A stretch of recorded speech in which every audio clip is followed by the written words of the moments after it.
Welcome to the June 17th, 2025 Eugene Planning Commission meeting. I'd like to call this meeting to order. My name is Jason Lear. I'm chair of the Eugene Planning Commission. To begin this evening, I'd like to call on Commissioner Bailing, if you're ready, for the city's land acknowledgement statement. Since time immemorial, the Kalapuya people have been the indigenous stewards to our region, building dynamic communities, maintaining balance with wildlife, and enacting sustainable land practices. This land acknowledgement is a way of resisting the erasure of indigenous histories and to honor Native communities by inviting truth and reconciliation. Following treaties between 1851 and 1855, Kalapuya people were dispossessed of their indigenous homeland by the United States government and forcibly removed to the Coast Reservation in Western Oregon. As we consider the impacts of colonization, we also acknowledge the strength and resiliency of displaced indigenous people.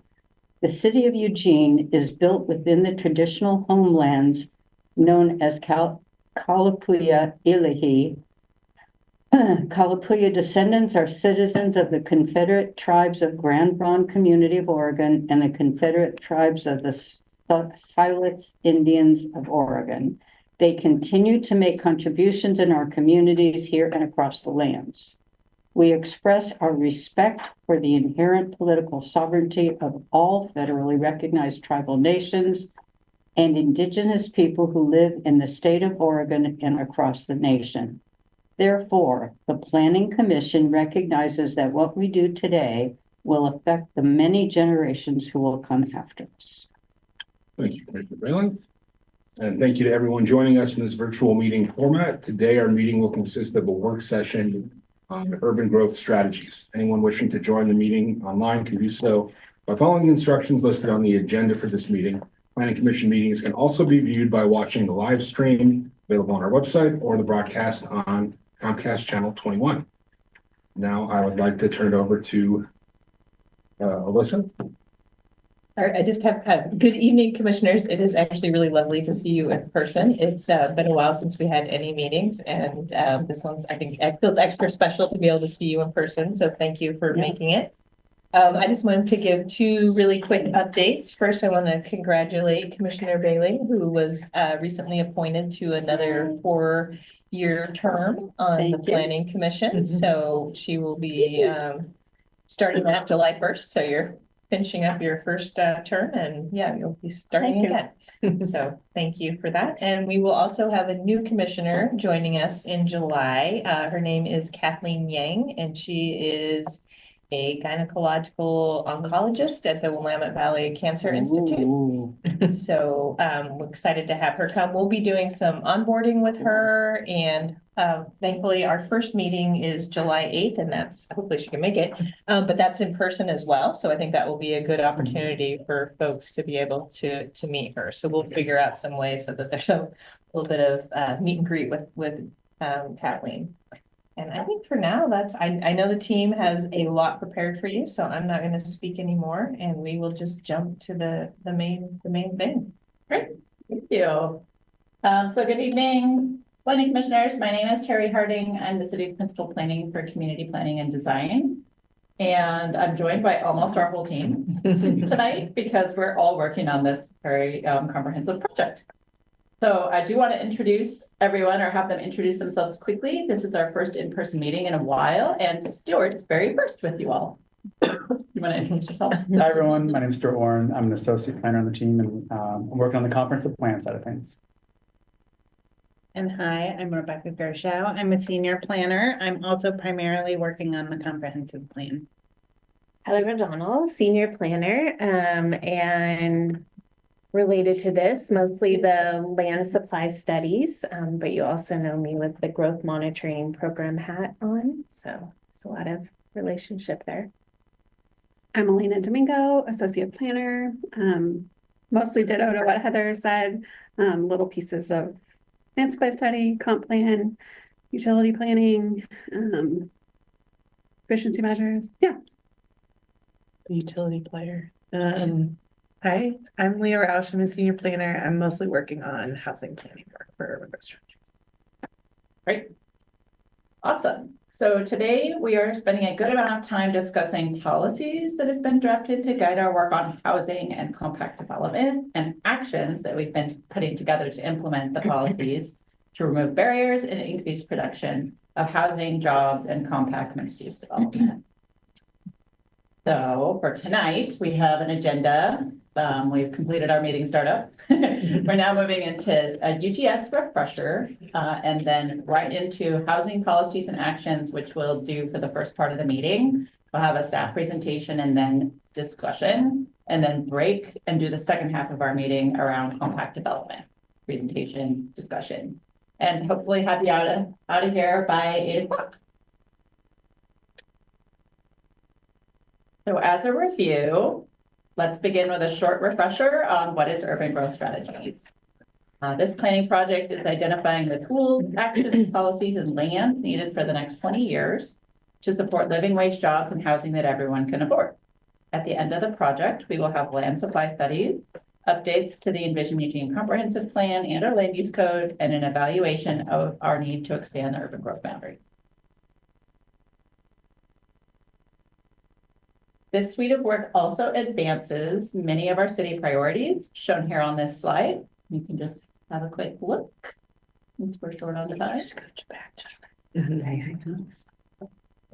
And the project will be completed in several phases shown here. Today, we'll focus on substantial progress being made on the policy development and housing and jobs actions phases. The complete project timeline is included in your packet as attachment A, so you can see all of the work as it lays out in time there. And to describe the policy development phase just a little bit, it is where the staff are integrating the results of community engagement and technical analysis to create and update the policies guiding land use planning in Eugene. And the housing and jobs actions phase is where we're identifying actions to take to address our identified needs, especially related to housing production, affordability, and choice. The land supply studies will come next year. This year, we've continued to engage with the community using both broad, reaching, and focused engagement strategies. We have convened a community advisory panel composed of members from underserved communities to center their voices in the outcomes of our project work. We have attended a series of meetings with the Youth Advisory Council to better understand the needs and priorities of young people in Eugene. We've facilitated 2 meetings with a group of housing providers, architects, and advocates. We call those people the working group. We've also worked with the Sustainability Commission and Active Transportation Committee to include their input. And lastly, staff has been getting out in the community presenting on urban growth strategies at events like the annual neighborhood conference and tabling at the We Are Bethel event. We've been hearing a few consistent themes. And some of those include the community wants more housing that is affordable to all income levels in desirable locations, particularly housing affordable to lower and middle income households. And we'll be talking a lot about that later tonight. People are generally supportive of more mixed use centers across the community as places to access goods and services and to build community with one another.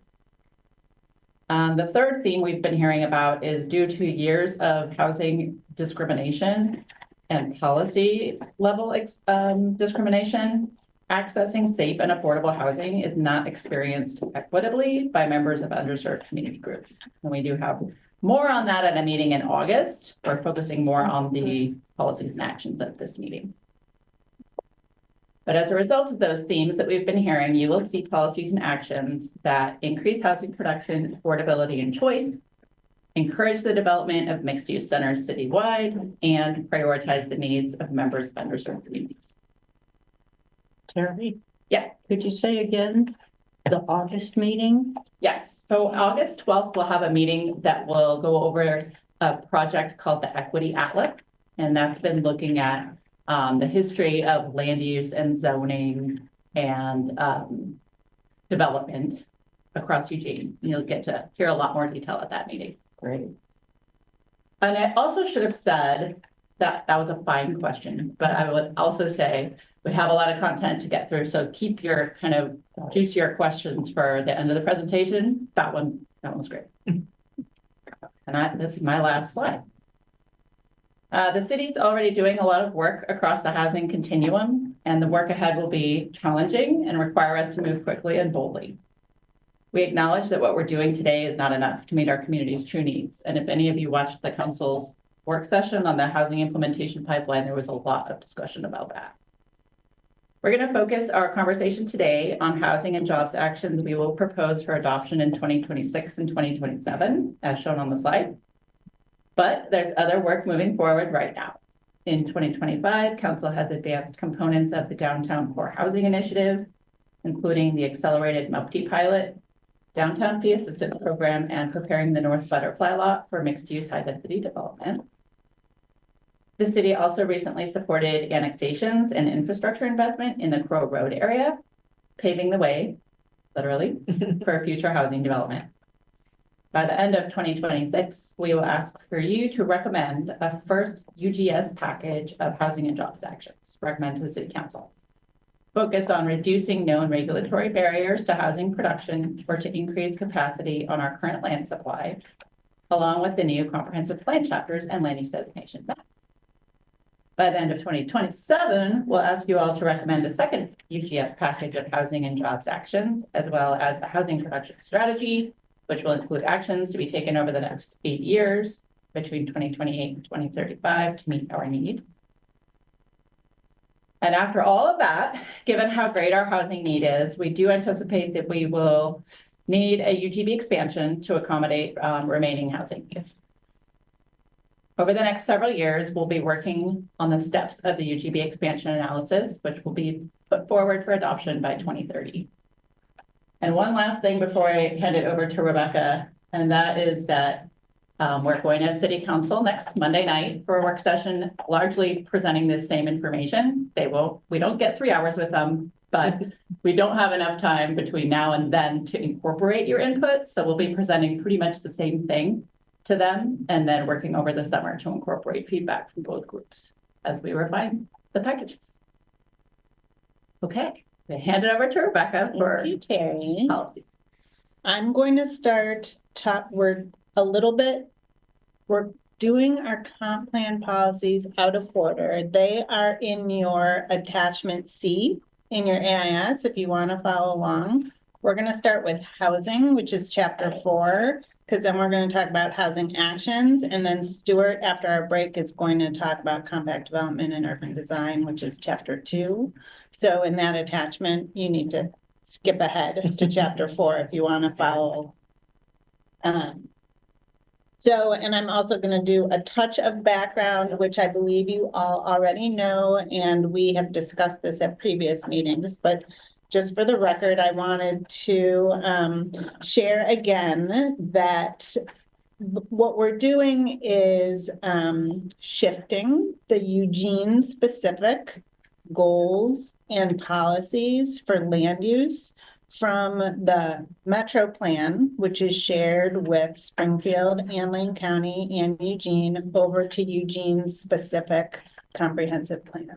We will stay in the Metro Plan for regional specific policies, but over time, we're shifting to our own comprehensive plan called the Envision Eugene Comprehensive Plan. It was first adopted in 2017 with our new urban growth boundary, and then this is the second phase. There will be a third phase with 2 additional chapters in the future when we have additional resources available to do so. So we're doing it in a multi-step process based on resource availability. So the comprehensive plan, like I said, it's our roadmap. It guides the city in our planning for the land within our urban growth boundary.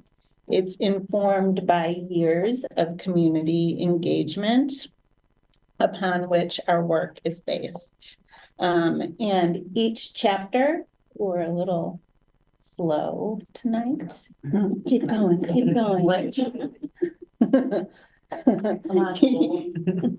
There you go. Oh, goals and policies. So that's fine. Each chapter in the comp plan has a series of goals that articulate the community's overarching aspirations. And then within those goals, it has a series of policies, and the policies inform how Eugene grows in the future.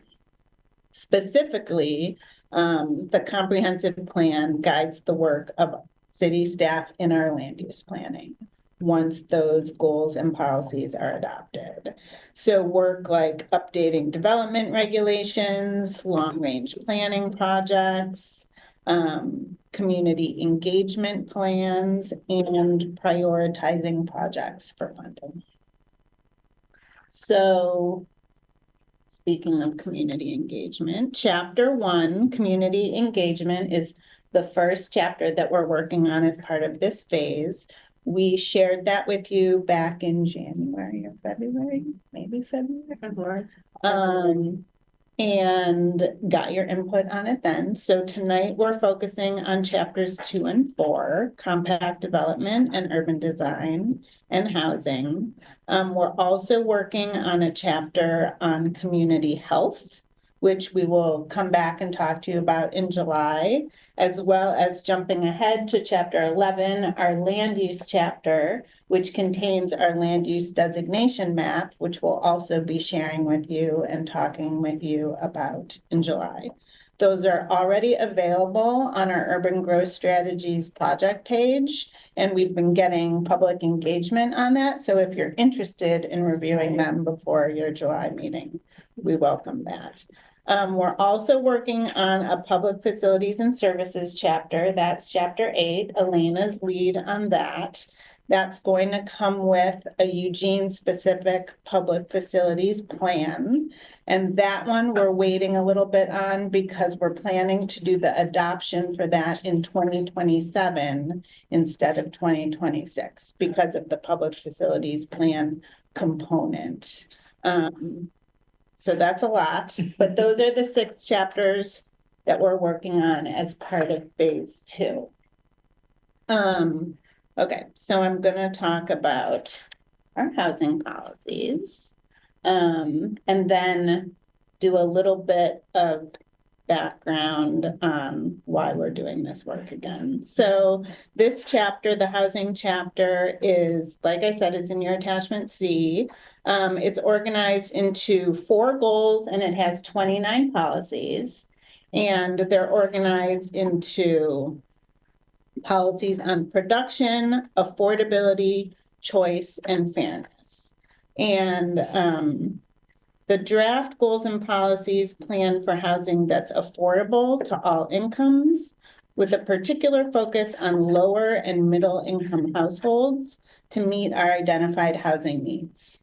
So this is the part that Leah and Heather usually do, but we thought it made sense to just talk again about our new housing need before we talk about our policies, because that's what the policies are based on to a great degree. So back in February, again, we shared how the new Oregon Housing Needs Analysis, or ONA, changes how cities plan for housing. And I'm not going to get into that tonight, but we can talk about that if questions come up. But basically, using the 2025 ONA numbers, we know that Eugene is going to need to support housing production for more than 26,000 new dwelling units over the next 20 years. So we know that that means that we're going to need to produce about 70% more units annually compared to what we've been producing over the last 10 years. We know that based on our growth monitoring work. So using that data that we have, we know that we've seen about 960 new units a year over the last decade. And of those 960 annual units, only about 100 of them are subsidized affordable housing. And then what we're going to need to produce is closer to 1,600 new units a year with about 700 each year that are affordable to households with the lowest incomes. So that's just sort of setting the stage. This chart is in your AIS also. This is another way of looking at the need. So the state also segments housing need by affordability, not just a lump sum need. So this chart breaks down the 26,000 new dwelling units into affordability bins based on our area median income, or AMI.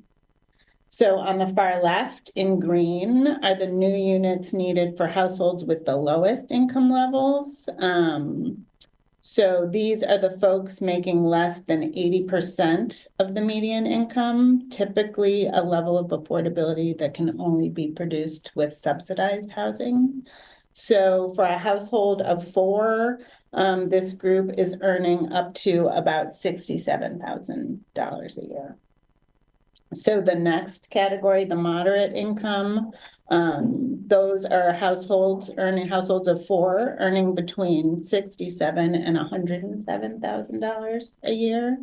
And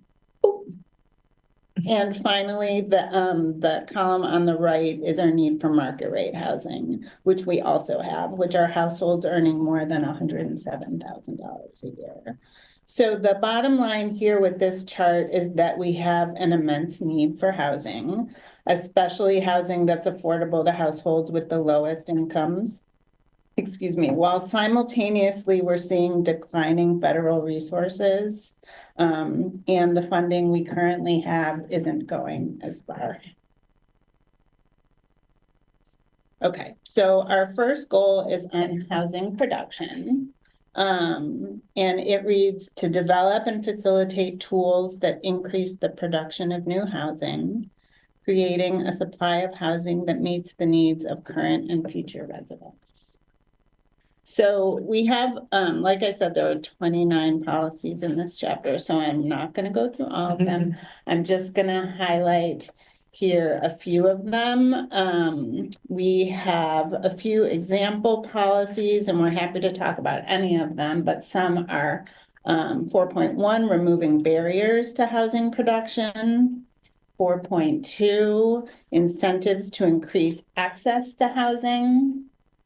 4.7, developing new and updated tools for housing, and 4.8, housing to increase housing production in and near centers. So highlighting 4.7 for a moment, this directs the city to consider a wide array of incentives, fees, and exemptions that encourage the production of housing across the income spectrum, with an emphasis on increasing subsidized, affordable, and moderate income housing. So our housing production goal is a housing supply that's affordable to all community members, with particular focus on households earning less than or equal to 120% of the area median. So housing affordability policies include 4.12, removing barriers to housing affordability. 4.13, identifying opportunities to increase production of affordable housing.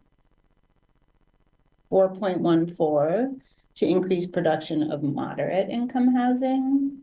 And 4.15, to create strategies to preserve and maintain existing affordable housing. So affordable housing preservation. So highlighting 4.14, the policy on moderate income housing, it's focused on identifying opportunities for increasing public subsidies and incentives for housing that's affordable to those middle income earners, which folks sometimes call workforce housing. Those are people who make just enough to not qualify for subsidized affordable housing and often can't afford market rate housing. And the city currently has few tools available for that group of individuals and type of housing. So that's a policy for that.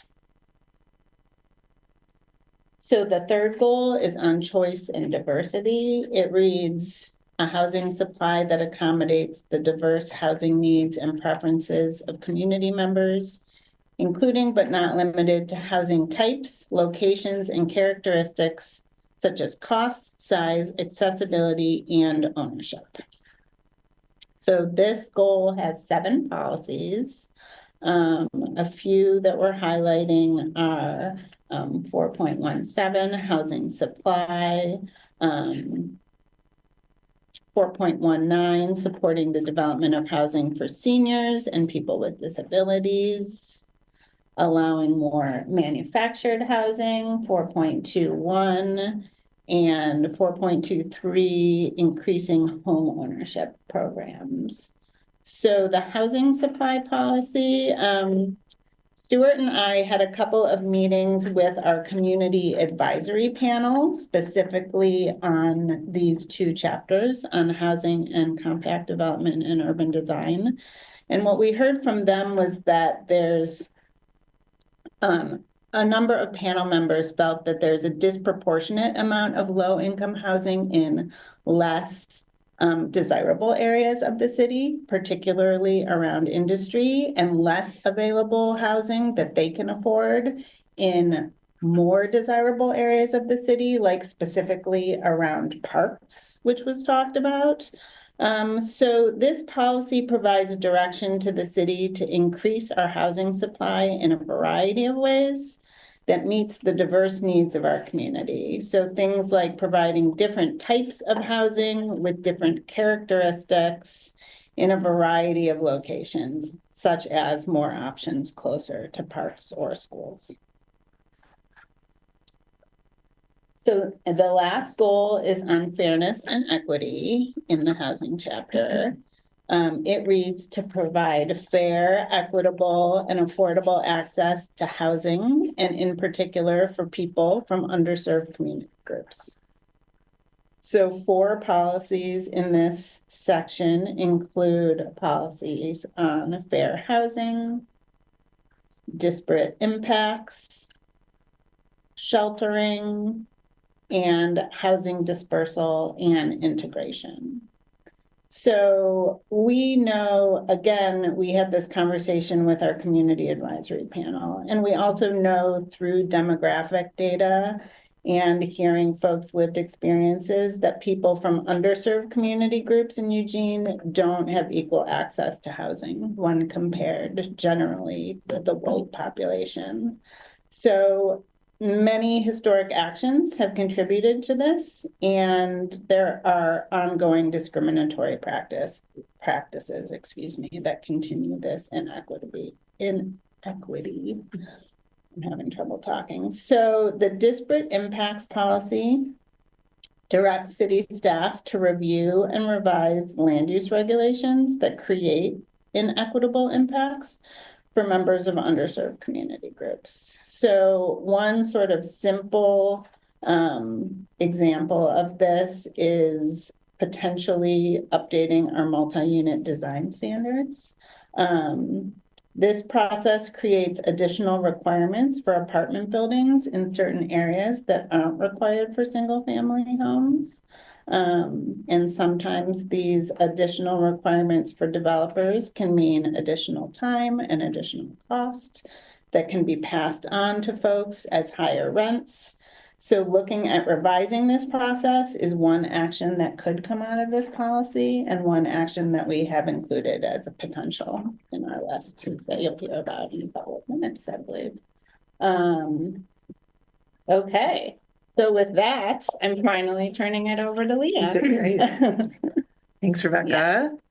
So that was a lot of good information. We're gonna shift gears a little bit and talk about some of the potential actions to implement both these draft policies as well as our existing city policies, council priorities, and then also that urban growth work to find efficiency in our current land supply. And we will need to take concrete actions towards meeting the needs that Rebecca reviewed, but also to support living wage jobs in our community and other urban uses.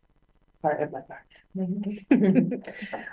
So as a reminder, part of our urban growth boundary analysis work within urban growth strategies, we have to demonstrate how we're going to meet that 20-year need. So we do that first through a sequential process. So we do that first through our existing land capacity within the current urban growth boundary, which is on vacant and partially vacant land, as well as through redevelopment. And then we look to new capacity within our current urban growth boundary. And that's by taking actions to increase the expected capacity of new development. And then finally, our remaining need will be accommodated through an urban growth boundary expansion. So again, this process is sequential as required by state law. And I outlined in black this step of finding new capacity within our current urban growth boundary. And so when we talk about housing and jobs actions, that kind of catchphrase, this is really the step we're focused on. We don't know yet the scale of these different steps that will emerge through the land supply study work next year, but we know our need is enough that we want to start moving forward on some of these actions concurrently with doing the land supply work. So we're going to get into the actions we've drafted for 2026 and 2027. They generally fall into 4 priority areas. So increasing our capacity for housing and reducing regulatory barriers for both housing and jobs development, and encouraging compact development, which is for both housing and jobs in and around centers. Some of the actions we'll propose are kind of true, what we call land use efficiency measures, which are things where we can quantify the impact that they'll have on our current land supply. Others are actions that we know to reduce barriers or reduce costs, but we might not be able to quantify their impact on the land supply. So I'll review the first couple housing actions, and then later in the meeting, we'll discuss those compact development and jobs actions.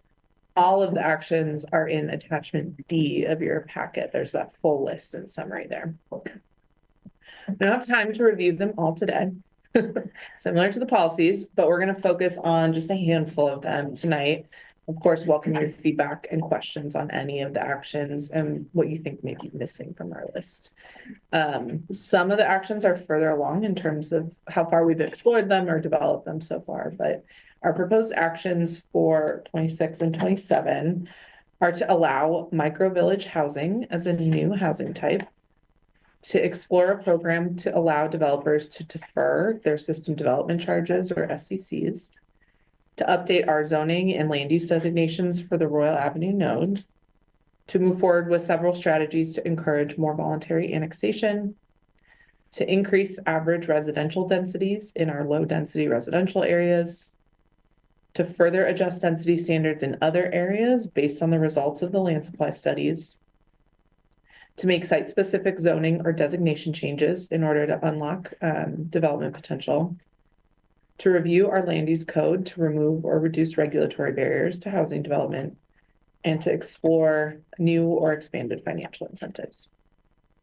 Oops. Each of those actions could support from dozens to hundreds of new housing units. Some of the actions will be focused on a specific income bracket or a specific housing type. Others impact kind of housing development across the board. And as I mentioned, part of the land supply study work next year will be to kind of quantify the impact of each action where we can to the best of our ability. So I'm just going to highlight one of these and then I'll hand it off to Heather to do a few more. One of the ones I'm excited about is to create a new housing type in our land use code and legalize a form of housing that we're calling micro-village housing. We've heard from housing developers and shelter providers, as well as other city staff, that this housing is a priority, especially for people transitioning from homelessness. So the developments would include clusters of detached, very small housing units with sleeping quarters and an in-unit toilet, shower, and sink. And the units would share a multi-use common building with laundry, cooking facilities, and other services. So this type of housing would help to meet some of our local housing need, especially for those lowest income levels. The micro units are faster and less expensive to develop than kind of traditional, affordable, subsidized housing, and could open up access to new funding sources, provide opportunity for workforce development partnerships, as well as provide a housing model that both provides independence as well as community support within the model. With that, I will hand it off to Heather. Thank you. Okay, so as Leah mentioned, I'm going to focus on our kind of group of actions that are directly related to increasing the capacity, the development capacity of our land for more housing. Increasing or adjusting densities or density-related standards in the land use code is a multi-step strategy to increase how much housing is built. Low-density residential land is Eugene's largest amount of zoning inside the urban growth boundary. So bumping up the housing required in this zone is a citywide approach that can help spread the need out across the city. So this includes establishing a minimum density in R1, allowing smaller lots and decreasing the maximum size that new lots can be when when a property is subdivided or partitioned. In 2027, we'll also have the results, as Leah mentioned, of our new residential land supply study, and that will help us have a more refined understanding of what types of land and the specific types of housing we're deficient in for the next 20 years. And so again, we can take a citywide approach to addressing those specific needs that we're deficient in, such as by increasing the minimum or the maximum densities that are required in other zones. So we just talked about R1. The last time we adopted the urban growth boundary, we increased the minimum density that is required for developments in R2. So we've done this before. Another option, requiring certain housing types or densities at land division. So currently land is just divided based on the minimum lot size standards, but there's no requirement typically to meet a certain number of homes per acre. So that's something that could be added. And increasing the allowed building area on a lot in a manner that would allow for more housing units to be built.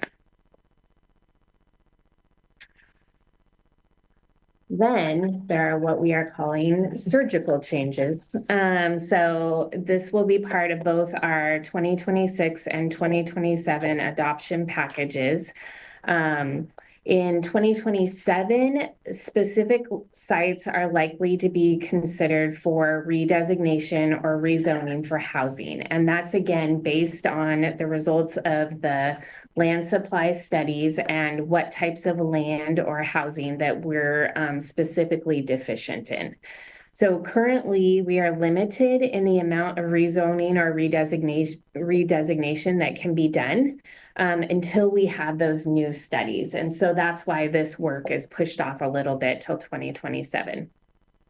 And then related to the code, in both 2026 and 2027 adoption packages, we anticipate surgical amendments to help remove housing production barriers related to the land use application process or for specific development standards. So for instance, we can provide an extension to land use approval expiration dates. We did this, you may remember we did this during the last recession. We can tweak, I don't want to say adjust because we have an adjustment review process. So I'm saying tweak, but it really means adjust. The most commonly adjusted development standards, like the multi-unit design standards, in a manner that would reduce the need for an adjustment request in the first place, which, as Rebecca mentioned, can save time and money. And then in 2027, really looking at potentially revamping the multi-unit standards, looking at the neighborhood applicant meeting requirements, and then other miscellaneous code changes that I'm not going to go into here. Surgical. So some of these changes might be bigger efforts than others. So that's why this strategy is both in the 2026 and the 2027 adoption package. So again, as an example, looking at minor changes to the multi-unit design standards as part of the 2026 package to kind of get those underway, and then a more comprehensive revamp in 2027.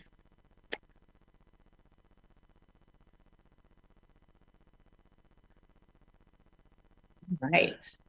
And then shifting away from the regulatory tools, we are also looking at new or expanded financial incentives to adopt by the end of 2027.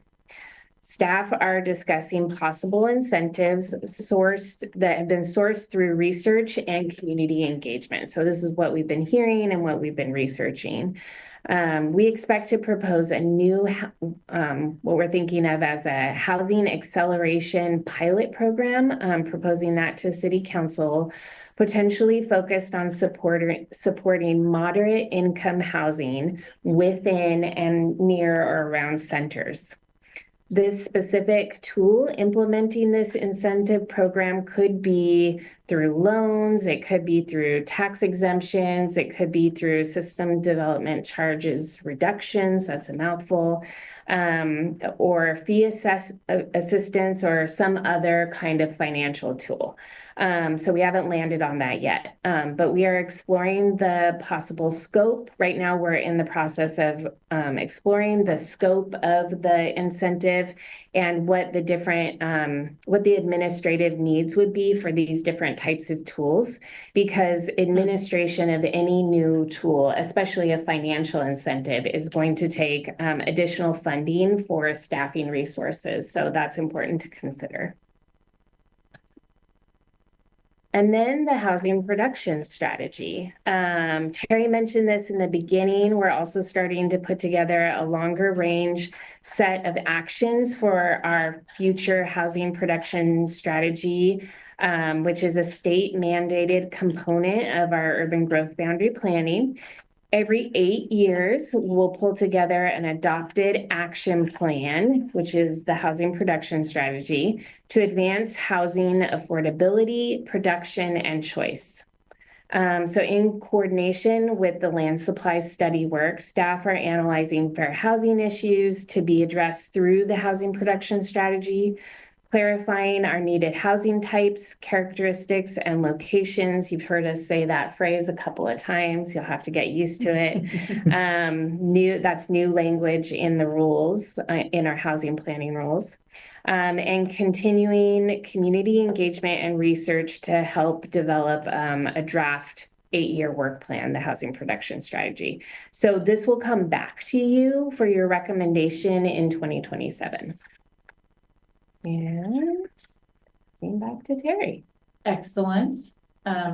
Thank you, Rebecca, Leah, and Stuart, for going through the housing policies and actions. It's a lot to track, but we did try to sequence the meeting and chunk things so that we could discuss that kind of set of material now with you all. So we've framed it like this, and then Jason, you'll keep a queue for the discussion, I hope. So the questions we have for you are the housing policies and actions headed in the right direction? And I might propose that we start with policies first and take some comments, and then do actions and take some comments. And then is there anything missing? Start. Oh, and of course, questions. If you have questions about anything we've said, those are fair game too. Thank you guys. This is so all brand new to me. I have a question, maybe two. What are you guys looking, it just occurred to me, are you guys looking at kind of, I mean, obviously this is not a circumstance unique to Eugene. I mean, there's a housing crisis nationwide. And I attended a housing conference a few months ago, and there was, a lot of presentations. There's things happening in like Florida, for example. And I'm just kind of curious. I mean, they've got 32,000 units in the pipeline. And it was a result of some statewide action that they took, but I'm just kind of curious how far and wide you guys are kind of looking, what you're looking for. If in fact there are like other communities or things like that that people are doing and thinking about, you know, what levers we could potentially be looking at. Like, where is all this being informed through? So that's my first question. I can start. There are people probably have things to add. From the housing side of things, housing actions in particular, the state is doing a lot of that work right now, which has been helpful. So they, over the last few years, have developed like a matrix of promising practices, best practices in housing that's kind of broken out into incentives and reducing regulatory barriers and kind of these different categories of action. They're right now, as a part of their process, trying to update that and put forth what they would recommend to cities that might be a part of kind of the ONA framework, either strongly encouraged or even required as a part of some of the enforcement components of that. So we're following that, and they're doing a lot of that, I think, looking towards national best practices, and especially Washington and California, who I think have similar statewide structures to ours in some ways than other places, or as you know, Oregon's land use planning system is special. Special. Yeah, so I would say a lot of that is happening at the state level, and we're trying to track that pretty closely from at least the housing actions piece. Okay, thank you. That's helpful. Okay, then I just have one other question really quick. It's almost like more of a case study, not even case study. It's an example, and I'm curious to where it might live in this process, if it is, because I know you're not really drilling down right now into like specific things, but so for example, I live in a house with my husband and my two kids one's already gone and the other is soon to be. And so it's pretty cost prohibitive for us to consider downsizing. There's nowhere to go. There's nowhere, like, we aren't going to get a better rate on our financing, anything like that. So we're in it for the long haul, but we have much more house than we need. So we're already looking at ways to reconfigure our existing structure. And every time I talk to an architect or somebody else, they're just like, well, you know, barrier after barrier after barrier. Everything from like, you can't put a kitchen here, you'd have to do something else, or you can't, you know, you'd have to have the wall would have to be different, just all kinds of different things that suddenly you're realizing, okay, well, that will never happen. And so as I'm thinking about my household being really standard as far as like, this is a really common thing. My in-laws have the same scenario from 30 years ago when they downsized, but you know, kids vacated, they never downsized. So I'm just kind of curious if something that we're looking at that reconfigures our existing structures in a way that makes them more useful and remove some of those barriers for people to do that. Because it's going to be costly enough to do the actual renovations. But on top of that, finding out that the code doesn't allow this or the permits $20,000 to remove a wall. I mean, that's literally kind of what we're looking at. But I'm just kind of curious if that lives in kind of some of these recommendations, or if it could. I think you all have a policy around like adaptive reuse. I don't know if you want to speak to that. Yeah, I don't remember what the policy number is. But it was removing barriers. Yeah. I think it's 4.10, conversion of non-residential buildings to housing. I think we've also heard that it's important for us to consider how existing households can be converted into other housing types. And in theory, middle housing was a good start, right? As you are learning, you can put up a firewall, and as Leah knows the hard way, it's super expensive to do that. And getting through the process is fairly limiting in a lot of ways. So I think that there's ways that we can take a look at some of those barriers. Also, there's legislation on middle housing right now, and I'm not specifically aware of like what they're looking at in there. So maybe Pauline really wants to talk about that a little bit more. I don't know anything about the legislation, I'll be honest, but other people probably do. Yeah, I think one of the limitations in the actions you'll see is related to building code. Yeah. So it's state building code. State stuff. We okay. don't have Mhm. authority Right. to change it. So that's an advocacy piece for sure. And I think something we're trying to do as a part of this process is look for what are the levers that we have at the local level? What are the levers that we don't have at the local level, but we can push up to the state level in acknowledgement of like, these are getting similar to like the condo conversation. These are getting in the way of us meeting our needs locally. So the building code certainly Yeah. comes Right. up, but you won't see any. Well, actions. I'll make a shameless plug because there are multiple advocacy organizations that are housing together. Obviously, that's what I do professionally. I think, you know, the barrier would be that if not for me being in this room, I think that most people don't know what's Mhm. happening. And so there are a handful of us paying attention. But I think that in like working to try to partner with, you know, those who are in positions to do that, whether it be funding sources, you know, the Ben Chamber has set up a revolving loan fund and it's privately funded, but they're doing a lot of work in that space. And so we're kind of looking at what they're doing, trying to model something, because we know that we can't rely on our government partners to produce all of the funding for subsidies and things like that. It just the money's not there. And so I would just think, you know, I don't know have the answer, but I do think that having a better communication connection to the folks Mhm. in the community that are actually actively advocating for housing and things like Yeah. that. So Yeah, I'd just like to add that we do have another policy about existing housing stock, yeah, which is we have a adaptive reuse for other things to housing and then adaptive reuse of existing housing stock, specifically talking about allowing people to age in place.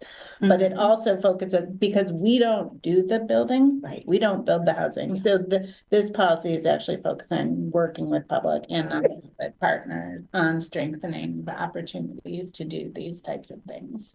So granted, it is very high level. It doesn't help you knock down that wall yet. Yeah, But it hopefully gets us thinking Yeah. about it and working together and things like that. We got Thank Commissioner Isaacson next, and then we can go Commissioner Bailey after that, and I'll jump in after that. Kind of dovetailing effort, Commissioner Edwards. Do we have any idea based on building permits, how many units of housing we have in the pipeline? How many people are pulling permits and where we're tracking? When you say in the pipeline, like before, not issued yet or issued and not built? Both. I know Um, that we're tracking for an additional 700 units per year, right? yep, So my question is kind of two-part. One yeah, is with your. where we are, right? Because we're halfway through the year. And then two, I saw that in a lot of the slides, we're talking about new research, new tools that we're kind of activating within the city. Based on the research that we have, do we have any data to say this tactic is seen in other places, or this tool in other places is seen a 10% increase? So we can say, all right, we're tracking towards 700. We can say that tool is going to get us 70, and this tool is going to get us 65. And so how close are we tracking with the new tools to reach that 700 unit goal? Yeah, so I think, I don't know if we want to pull up that slide, but it actually had the data through 2024, I think, of what we've been seeing. Through 2024, the average, yeah. Yeah, the average. So I don't have the yearly each year, but the average is up there. So we know that we're not anywhere near Yeah. what we need. We can follow up with the actual number yearly of issued units or new dwelling units from issued building permits. Yeah, we can give that to you. But I think the average shows you that we're below that. And then whatever we adopt as kind of land use efficiency measures that we can quantify, we will have to tell the state how much we're expecting to get with each of those efficiency measures. And then we add that to, okay, this is what we're expecting future development capacity to be without those efficiency measures. But if we make those changes, like increasing the minimum density or adding a financial incentive somewhere where our market studies show that that would help redevelopment happening. How many housing units do we expect with that? We do have to make an estimate for that, and then we'll monitor that going forward. Yeah. And that seems like really interesting to know, is what's our gap gonna be between what our tools and resources, whatever. Yeah, we're not there yet, Yeah. but we'll have to show that. You know, that's part of the land supply analysis. So when Leah was going through the different buckets, we haven't even gotten to the first bucket of how much capacity is on our vacant land, how much capacity is on our partially vacant land without doing efficiency measures. We're doing the efficiency measures first and the other housing production strategies that might be harder to quantify because we know that our need is so much more than what we have been producing that I don't want to say it doesn't matter what the land studies say, but like we need to do a lot. So it's kind of irrelevant. Yeah. It's kind of it's a document, you know, it's going to be a land supply study, but the actions are where the rubber meets the road. And then we can do the bean counting that we need to do. But yeah. Okay. Yeah, but we can actually, just to make sure, do you want the individual year numbers or is the average good enough? I knew that from Okay. a previous one, so Yeah. it would just be curious to know, because we're adding these new efficiencies to it. Yeah, What's the value there? Yeah, we don't have those numbers yet, but you will see them. And then the other key part is knowing how much we would get on our vacant and partially vacant land without the efficiency measures, because you need both of those For sure. numbers to know what our gap is. And the last question for me is, if we do a UGB, do you see this as kind of a linear, that, you know, 1,600 per year that we're trying to track towards? Or do you see it kind of like a bell curve where as we add in an expanded GB, all of a sudden there's this new rush, there's going to be an increase in it'll make up for the deficiencies we've had in this year, for example? So it's like we're expanding for whatever that deficit is. And so certainly there won't be a rush because that area, we haven't even served our area that's inside the UGB. So there won't be a rush for that. You look like you wanted to say No, something. yeah, I think that's right. It's Yeah, it like whittles it down to what we need to expand for. Not exactly like that, but yeah, and the UGB expansion really is like the very long-term strategy because by the time we expand and then get the infrastructure out there, it'll take some time to actually see the housing units being produced. I just wanted to add to that the housing need number we got from the state is technically front-loaded to the first 10 years in recognition of the 20-year period, in recognition that we have current unmet needs. So it is actually higher in the first 10 years than in the back half. But we also know, like right out the gate, we're not going to increase housing production next year by 70%. So what exactly like actual production will look like, who knows? But it's not like a perfectly linear projection, I guess. Yeah. and then just to add on to that, that is part of the reason we talk about averages a lot in dwelling unit production, because it does go like this, including within the housing types themselves. Like, you know, we went through a period of a lot of single unit, and then we are going through a period of a lot of multi-unit and single units down. There's reasons for that. So, but you tend to see it kind of go like that in general. Thank you. Commissioner Bailey? Thank you. I want to go back to the question she posted at the end and begin by telling you all, thank you, thank you, thank you. I think you did fabulous work. I love this. I know I know you've been working long and hard on it, and there's a lot more to do, but I really appreciate everything that you put into it. I think it's beautifully worded, and you all know I'm the first person to nitpick about the wording. So take that as a high compliment for me. I think it is a great start, and I know it's just the beginning. As for the second question, is anything missing? For me, as I mentioned to Terry, I'd just like to see somewhere in the thread of housing, mention of or an underlying inclusion or supposition that housing be built with an eye on environmental stewardship and sustainability. And sustainable actions can actually be extremely cost effective and also bring down the cost of maintaining and, a home. So that's it. Yeah, I'll just add quickly that, it's not in our list of 2026, 27 actions. I should say, not everything the city is doing related or adjacent to housing is on the list, of course. But I think one of the things that will find its way into our longer term housing production strategy is coordination with our sustainability program and their work on incentives and funding programs to increase resiliency and efficiency in housing. So I'm not quite sure what that connection is yet, but it's something we're thinking about, how to build that into our housing production strategy, which is not just about production, but about the characteristics of the units themselves as well. So to your point. And then more along the line of detail, when we get to the point where we can look at some specifics, I'm curious to know how much area is actually available as a potential for annexation. I know that's one of your increased production, And you mean, just to clarify, land that's currently within the UGB, but not annexed yet? Right. Okay. Because I don't know what that's like. Okay, is that a lot? Would that add a lot or not? Is it minuscule, so it should be a low priority? I don't think I would say it's minuscule. I'm sure that not really what you meant. Yeah. I mean, I can say this is going back. Do you have? Yeah. Just the word map. I just have the, but that's the ward. Which is it?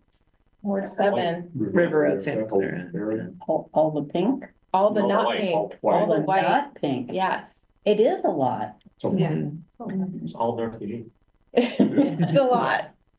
Wow. Yeah, it's a lot.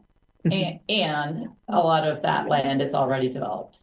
Maybe not to the degree it can be Right. once it's annexed, but a lot of it's developed at pretty low densities and may or may not have the infrastructure to a level where it can accommodate middle housing. So yeah, it's one of our strategies, but maybe not the biggest housing numbers strategy. And There we're also is already council- counting it?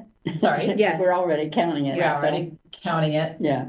Yes, and there has been interest expressed by council in looking at ways to encourage voluntary annexation. And they've asked for a work session later this year on how we can do that, what kind of pieces we can put together. So that is in the works.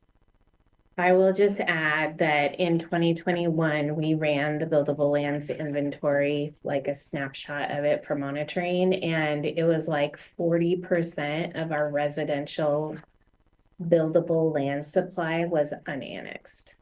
Wow. And that will go down because it was 2021, so land has developed, but also because we just annexed roads in the Crow Road study area, south of West 11th, east of Green Hill, one of our larger areas for vacant and partially vacant buildable land, and a bunch of those properties annexed in at the same time. So they're annexed now and getting services, not the whole area. I forget how many acres, but it was over 100. Right. So, but still, it's still a lot is unannexed. That's buildable. We're doing pretty good on our timing. Part of my job tonight is timekeeper, so just want to remind you of the questions and keep going. Okay, so I was going to jump in next, and then Commissioner Beeson had a comment and a question as well. I was curious about the financial incentives. Like now there's maybe 230, 240,000 in the pot for SDC exemptions, which is enough for like 10 units. I'm just curious, in the foreseeable budgetary future, if there are any financial incentives that seem feasible. Mhm. Yeah, our community development team is looking into what they would recommend as like the tool to get us there. As you know, some of those incentives require a pot of money, like an SCC waiver. Others are foregoing, increased tax revenue for a certain number of years through a tax exemption program. So they're investigating kind of all of the levers. I think our job is like, what is the need? What do we want to direct it towards in line with our policies and our overall housing need? And they'll come back to us with like, here's the tools we think are going to be most impactful, as well as what they take in terms of administration. So they're looking at all of that right now. I think they've done some exploration on a revolving loan program, on additional tax exemptions, SDC incentives, kind of looking at the mix. I think that the goals and the policies look really good. Getting into what those specific policies and those policy ideas are seems like it's going to be, pretty important to understand how impactful it can be. And obviously a lot of this is controlled by state law.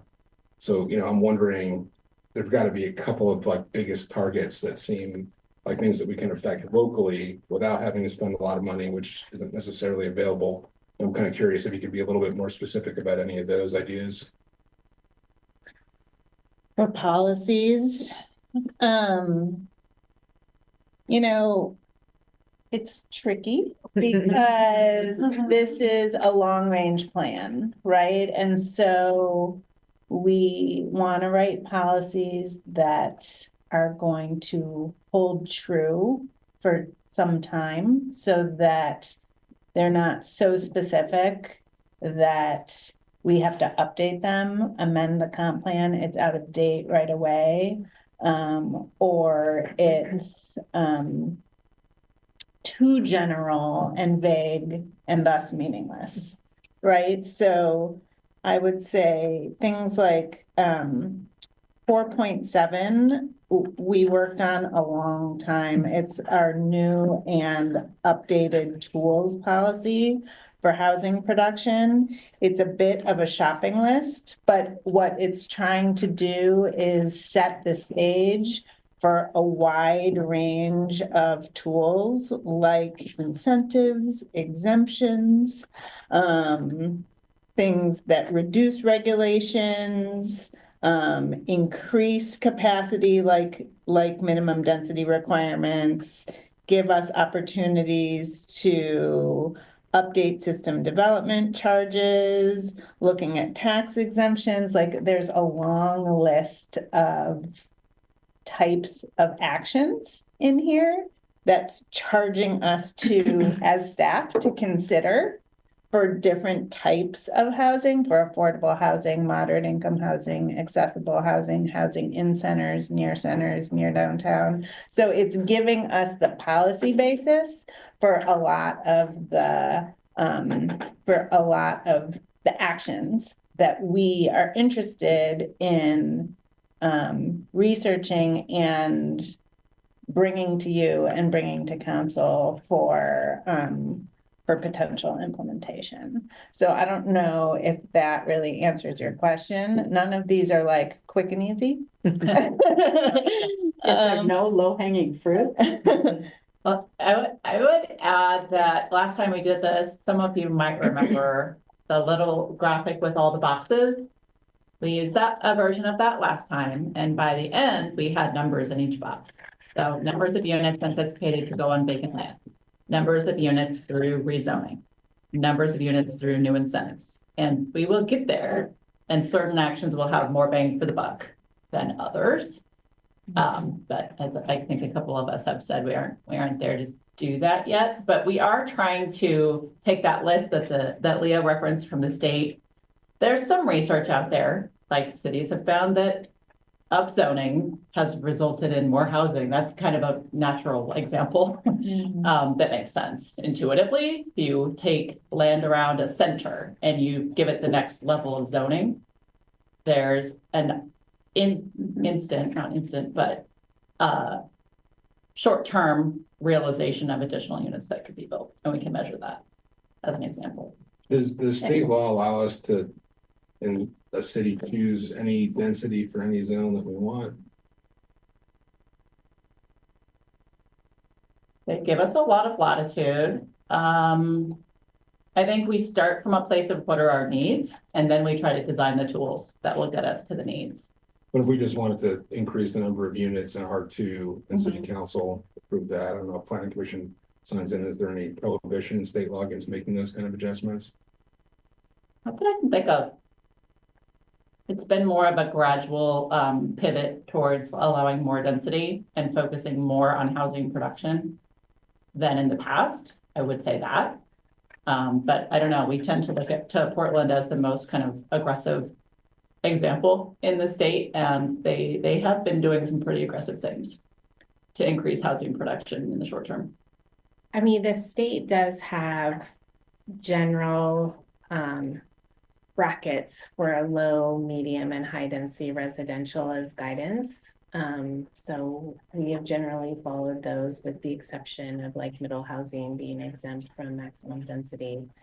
But yeah, they do have those brackets that we kind of fall into. But and I'm not sure if this is what you're talking about, but like last time we have a minimum density in R2 when we adopted the urban growth boundary last time. We bumped up that minimum density that was required. It's still within that range, but we just bumped up the minimum so that future development would have to provide more housing than they would previously. And hopefully that would bring up the average that we're seeing citywide in R2. I have one more question and I'll pass it off. And I'm not expecting an answer off the cuff on this. I know I brought up CCRs a couple of times. And I think that there's a lot of land that's kind of locked up in CCRs and HOAs that could be used for more dense development that's ready to build on essentially or relatively close to it. So I'm curious if there's ever been any kind of analysis on how much land is affected by CCNRs. I know it's kind of a weird discipline because it's not like there's a central guide to them. I mean, it's the kind of thing that's a little bit more complex to try to dig at, but I'm curious if it's ever been anything that's been looked at.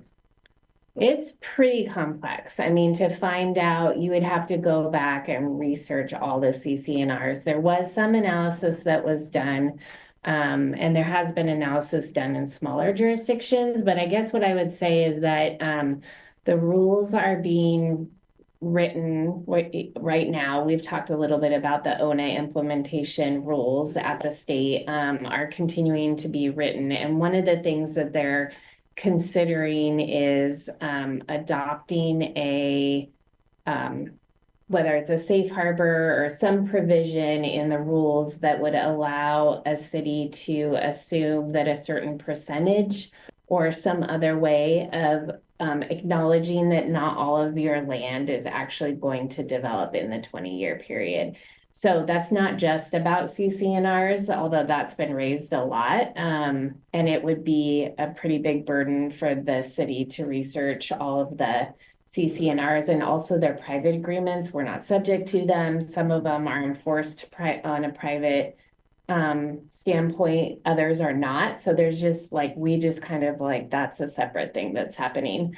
But there is just a general acknowledgement at the state level that there are things like CCNRs or islands of land that get created that are like never really going to develop, but you can't really take them out of the UGB either, or they're at least not going to develop in the 20-year planning period. And so being able to discount the amount of capacity you're assuming, I think is their way of trying to get at that issue a little bit more broadly than just saying address CCNRs, because we're not a party to them. It's not something that we enforce. So we're kind of separate from those. No, I get that. Yeah. And I'm just wondering, Yeah. is there anything that can even be done on a city level to create some cause of action, that makes them more difficult to enforce or something like that? In any case, The state is working on legislation around, so I don't know if Lauren or Alyssa has an update on it, but. So in the middle housing legislation, there was a provision that basically said going forward, new CCNRs cannot prohibit middle housing. And there is something similar in the works in the governor's housing bill now.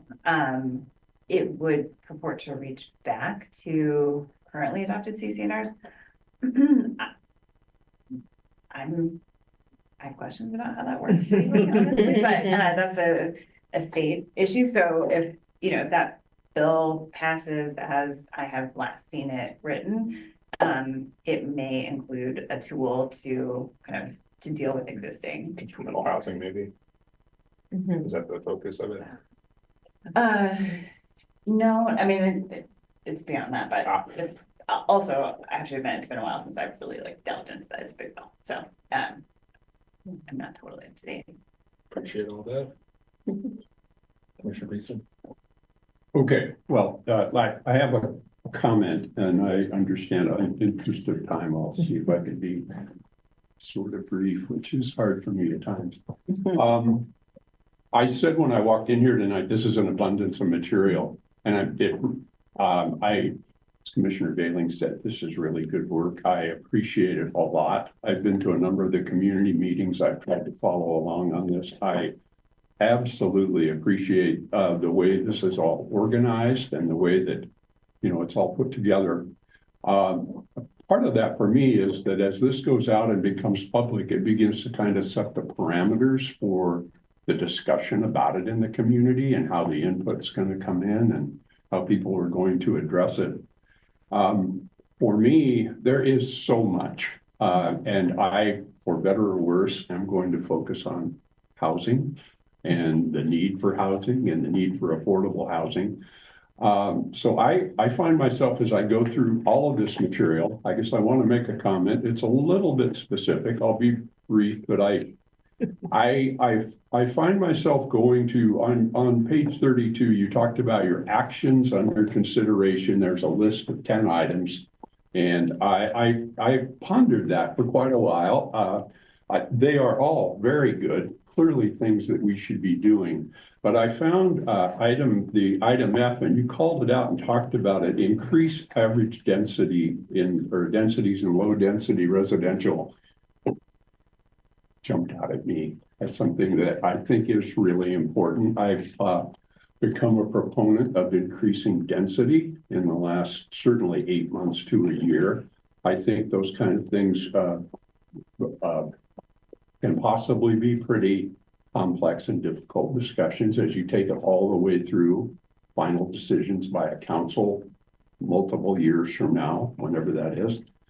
But when I look at that, I guess you've got that called out then a couple of pages later, where you describe how you would increase the average densities, and you have a number of bullet points. And I talked to Rebecca about this a little bit at one of the last group meetings I went to. That list contains a bunch of different things, including lot size, reducing lot size, increasing coverage, a lot of things that we talked about at length during middle housing. And the first time I saw it, what sort of jumped out at me is there's nothing in here about building height. And based on what I've read, and as I kind of look around the state or look around the country, I think it's true that if you start looking in a broad sense at how you might increase density in a municipal area, especially in our R1 area, which is, I think, better than 90% of the land inside the city. I think I'm right on that. By it slightly even increasing building height, you might over time achieve quite a lot more density. So I guess the comment I want to leave it with is just, I think as the material comes together, I'd like to ask that in this context, when we're putting this stuff out and it's going to go out to the neighborhood groups, out to the community to talk about, that kind of coming out of the gate, along with lot size, along with coverage, we put in here for discussion by the community for consideration that we should be looking at increasing the height of structures. And I know there's going to be a lot of discussion about it, but I would, anyway, it's kind of a comment I have, and I've had for a couple of months. Maybe I'll kind of leave it at that. There's a couple of other, there's some details in there, and I do probably need to write you some notes or take the survey and give you some of those comments. I think all of this stuff is excellent. It's a good way to approach it. And I think when we really sit down and look at how we might actually achieve 26,000 more units in the next 20 years, we've got to look at, some kind of major things like that, like the height of buildings. I think we need to be looking really hard at C2 and R1. And, look at the areas where we can maybe get the most bang for the buck. So let me stop there. I think we're getting just close to our break period. Does anyone else have another comment, or do you want to move on? I just wanted to add that your comment is well taken. As we discussed middle housing a couple of years ago, the Planning Commission did recommend increasing building height for middle housing, and that was not approved by the council. And so just to the point of putting things out for discussion, it's obviously your prerogative to add whatever recommendations you would like to. But I think that's a good observation that of something that might be missing that could be put out for discussion. If there are other things like that the commissioners have that you see missing or that could have been added to our materials for discussion, I appreciate the comment. I remember that it was not approved. It seems like this is kind of a new day, that time is going on. The situation we're in is pretty profound in terms of needing housing. So, right. I wasn't trying to say you shouldn't include it. I was trying to say Planning Commission, has that as part of its role to recommend things for community and council consideration. I mean, back then we were looking for 18,000 units of housing. We're at 9,000, so we're tracking exactly 10 years in. Now we have a new one that shows us we need to be 27,000. We're needed to be increased by 70%. And that's just off the top of my head. So clearly the landscape has changed. Yeah. To Commissioner Beachman's point. Can I just make a comment? This planning commission actually majority voted to actually reduce the heights of C2 in River Road. And that was, I didn't support that. I wasn't the lone vote, but there was two of us. I don't remember who, but I was curious. I believe that council adopted that part of those recommendations. And so I agree with you. And I think if we're going to be serious about implementing some of these things, we actually have to be serious about, because the existing height limitations were reduced. So something that was allowed, today essentially. And, I won't remind you again, but if we're serious about it, we'll probably vote differently occasionally. You guys. Yeah.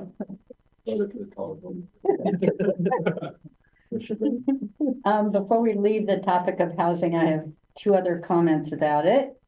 I would like to see in the mentioning of area median income and the focuses, I feel strongly that it should be 80% and lower and not up to that middle income range of 120%. If we're serious about focusing on lower income housing and folks, I'd like to see that shift, because 120 is mentioned a few times. Okay, so what was the other thing? Do I even remember now? It was.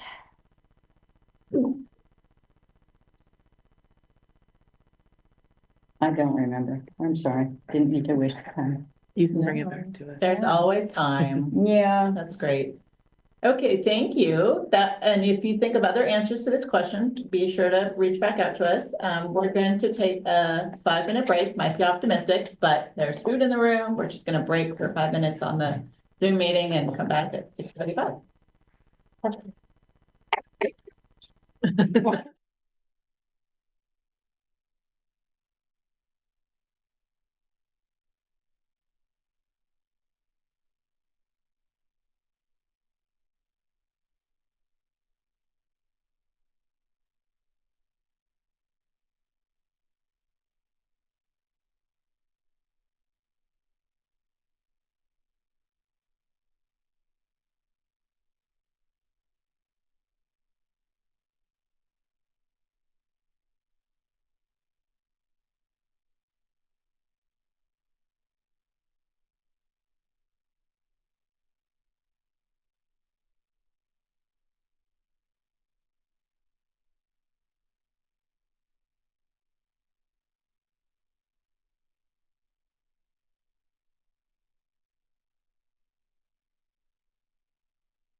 On urban growth strategies, and I'm going to hand it over to Stuart Warren to talk through the compact development policy.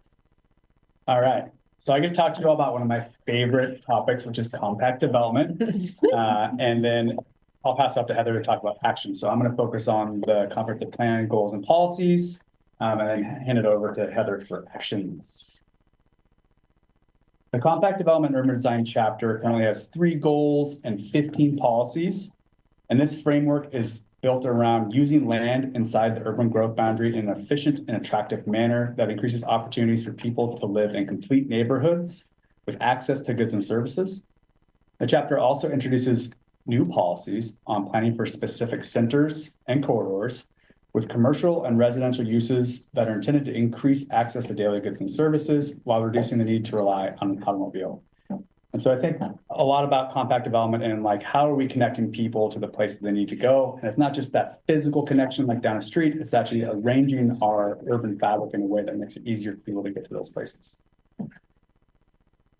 The first draft goal is titled Compact Urban Form. And the goal is to foster an attractive urban development pattern that promotes efficient use of resources, facilitates equitable development and access to community assets, and reduces Eugene's carbon emissions. Under this draft goal, I'm going to highlight just a few policies like Rebecca did. There's currently 8 draft policies, but I'm just going to go through 4 of them with you tonight. A few of the examples are 2.2 design and planning integration. And there's the all ages and abilities policy, which kind of takes on some of that similar thinking that transportation planning uses about their infrastructure being safe for all ages abilities, and kind of contemplates that in the built environment around our transportation infrastructure. And then we have a policy on motor vehicle parking areas. And lastly, a policy on placemaking. And this is the one I'm going to highlight with you tonight. This is a policy we heard a lot about from being important from our community advisory panel, that it's important to create these unique neighborhoods that have a sense of place based off the people that live there. And so this policy really tries to encourage the integration of art, landscaping, seating, and interpretive signage to highlight and define distinct places of natural, historical, and or cultural value in the community. The next draft goal is titled Connected Corridors and Centers, and this is where we can start having a lot of fun. The goal is to concentrate future growth and development near key corridors and mixed-use centers to facilitate efficient transportation, transit-supportive land uses, housing options, economic development, and social connections. Here's the fun part now. We get to get away from the goals and policies a little bit. I get to talk to you about centers. Some of you have heard about centers already. Some of you have been involved in conversations about them, but I want to get everyone on the same page with what they are.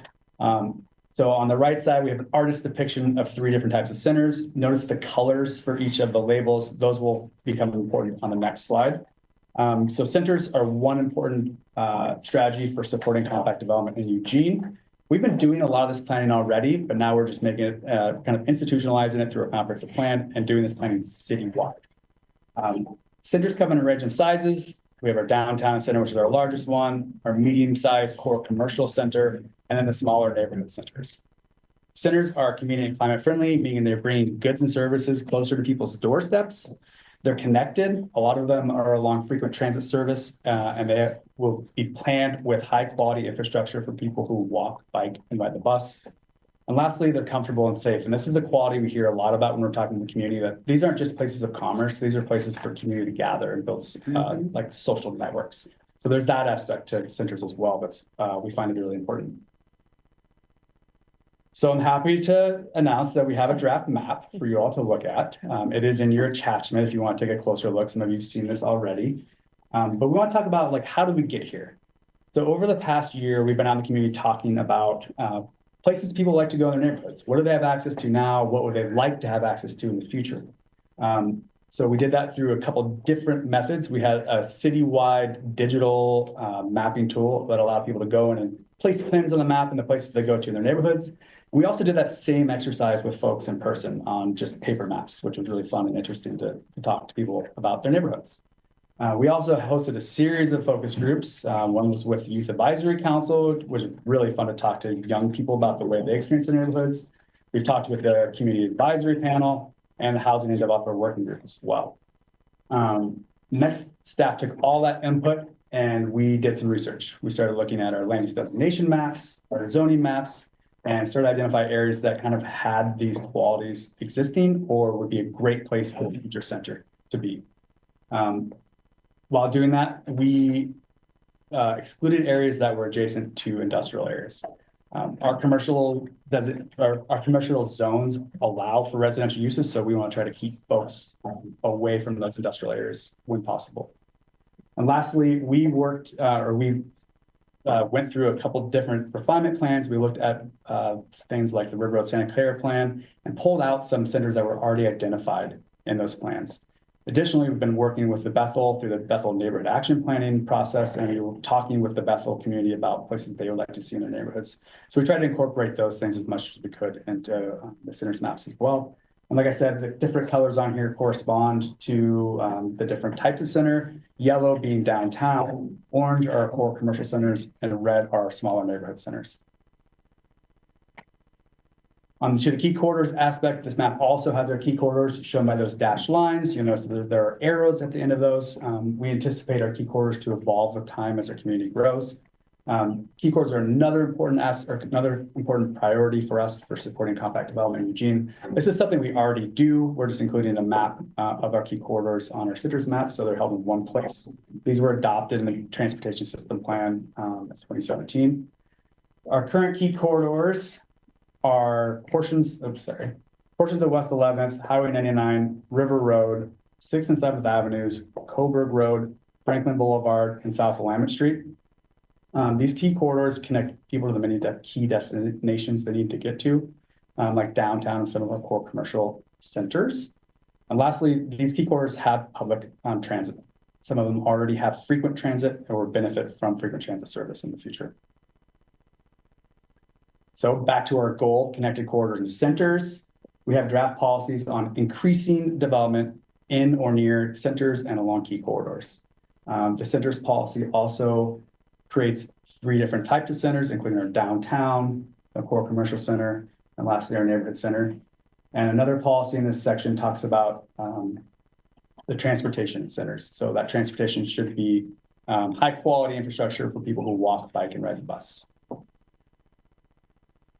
Our last goal in this section is titled Complete Neighborhoods.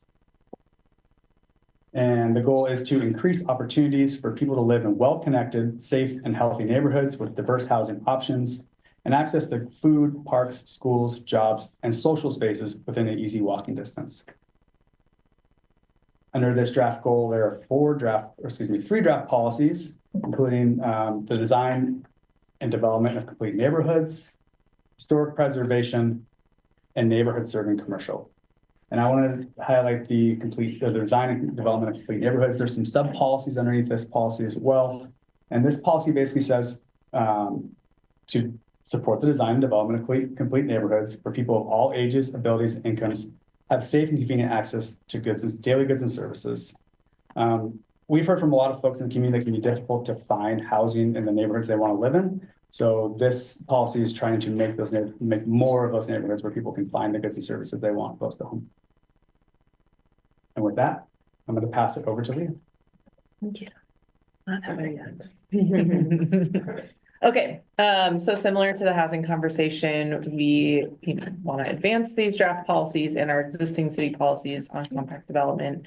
So we put together some actions to both encourage housing and jobs in and around these centers and key corridors. I'm going to talk, well, I should say, it's 2 actions, but they're both really big actions. They have a lot of sub actions underneath them. So I'm going to talk about the first one, and then I'll hand it over to Heather to talk about the next one. You all have heard about this one already a little bit. The proposed action is really closely tied to our climate friendly areas designation process. So since we'll need to add a new designation and overlay zone for climate friendly areas, I thought it was a good time to kind of modernize and clean up and consolidate our various compact development overlay zones that already exist. So these overlay zones, which include nodal development and transit-oriented development, have been implemented over several decades to encourage mixed use, transit-oriented, and compact development. Modernization will be an opportunity really just to clean up some remnant policies that have been in place before our currently adopted and updated development standards. So right now we're looking at that process, including adopting a new CFA overlay in our CFAs of downtown and the lower Coburg area. Rezoning specific properties within those CFAs as needed, including removing site review and planned unit development overlays where they exist. And then we're also exploring limiting certain auto-oriented uses in CFAs, such as motor vehicle uses, parking areas, drive-throughs, and household or consumer goods storage facilities.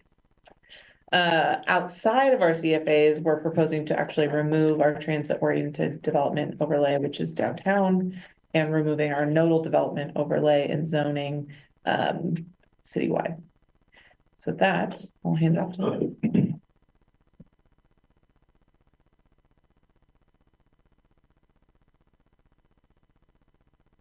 All right, so in addition to climate-friendly areas, which Leah just talked about, a core component of Eugene's compact development goals and policies that Stuart just talked about will be encouraging development in and around centers and along key corridors citywide. So staff is looking at tools to allow and encourage more compact, walkable development in and near centers. And these tools may include creating a new or expanded incentive to encourage multi-unit housing. And that would be multi-unit housing development on promising sites that are within or near centers specifically. We're also looking at reducing restrictions on where C1 neighborhood commercial zoning can be located. So you might know that as the C1 siting standards. Looking at allowing horizontal mixed use on C1 neighborhood commercial development sites. And then also looking at removing site review, the SR, and the planned unit development, the PD overlay zones in more locations where they create an unnecessary regulatory barrier to housing development. So in addition to climate-friendly areas, removal of these overlays would likely start, we'd be looking at centers within the Willackenzie and River Road Santa Clara areas, at least initially.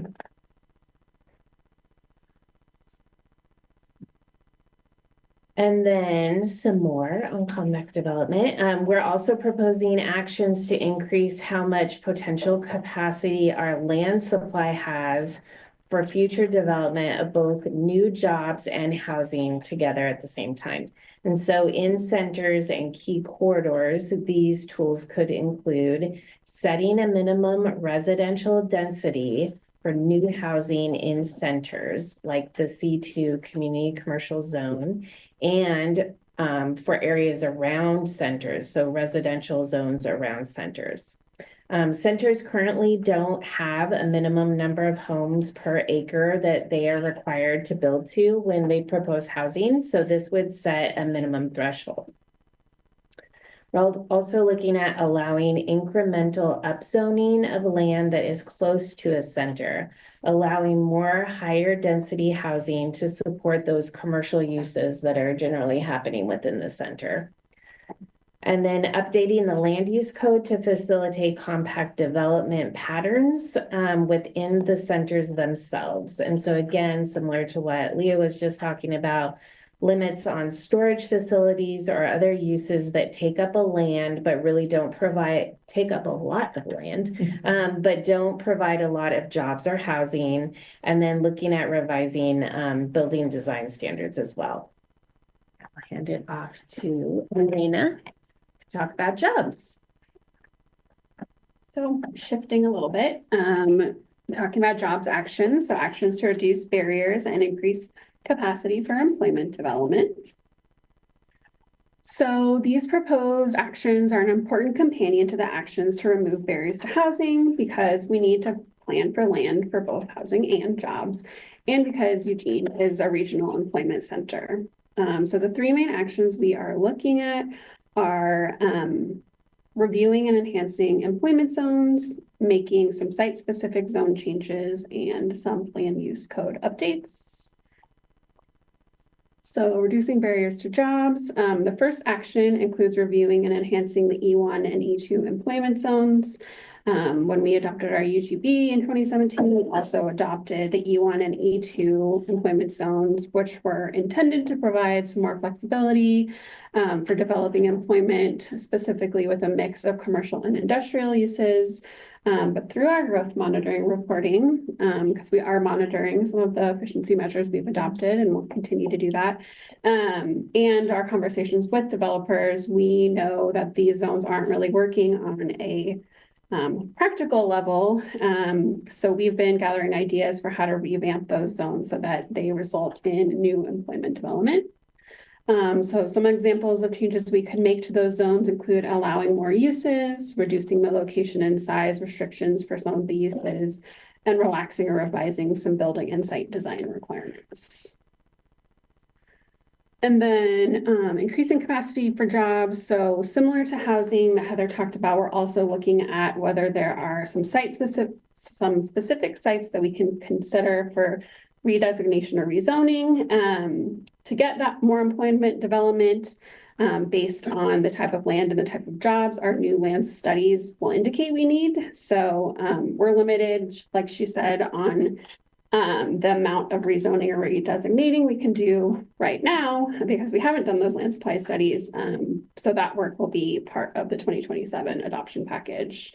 And then we will also be looking at some land use code updates that reduce barriers to employment development. So for example, also looking at revising some development standards that have had the highest number of adjustment review applications. So with the hopes of reducing the need for those adjustment reviews in the future. And some of those include building design and setbacks, outdoor storage, parking, pedestrian design, and vehicle access. And then lastly, doing a crosswalk of uses that are allowed in some zones and not other zones and sort of adjusting that as appropriate. So basically looking at whether there are additional uses we may want to allow in certain zones. Back to Terry. Right. Oh, I have a keyboard. So we're going to ask you the same questions we asked for housing, but for compact development and jobs. So generally, are the compact development policies and actions headed in the right direction? And then same question for jobs. And is there anything missing? Get over to Jason to monitor the queue.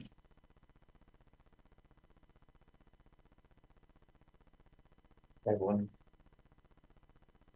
If I remember correctly, back last summer, there was a discussion that Eugene's Wetland Mitigation Bank was going to start having new credits available, primarily in, I'm going to butcher this, forested wetlands and everything basically besides grass, wetland.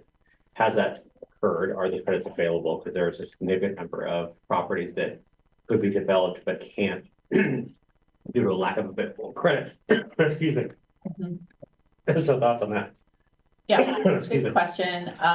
What I do know is that city staff are actively looking for a new mitigation bank site. I don't know if they've secured one yet, but we can ask them and follow up with you. There is a bigger demand for wetland mitigation bank credits statewide than there is available.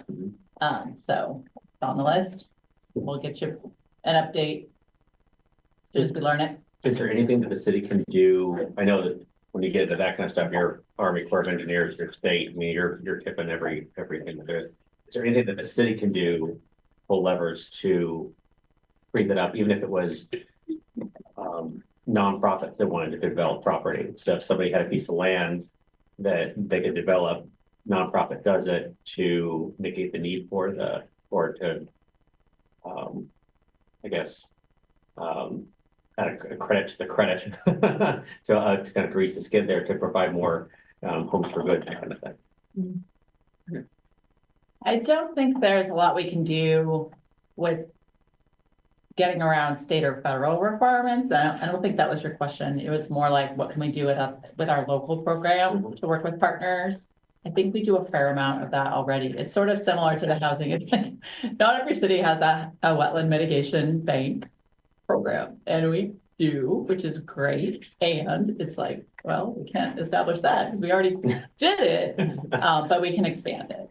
So that's what it is on the list for us. Yeah, I know that and not to take at the time, and I remember that Forest was the most sought after one, and we have the most available for that. So it's like, if we can get some of those credits, for one, for budget, they're going for about $250,000 apiece. So that's a significant amount of revenue that's both available for the city, but also there are slots of land that just simply will never be developed for any other purpose. And if we can get those activated, then people can start swimming hammers.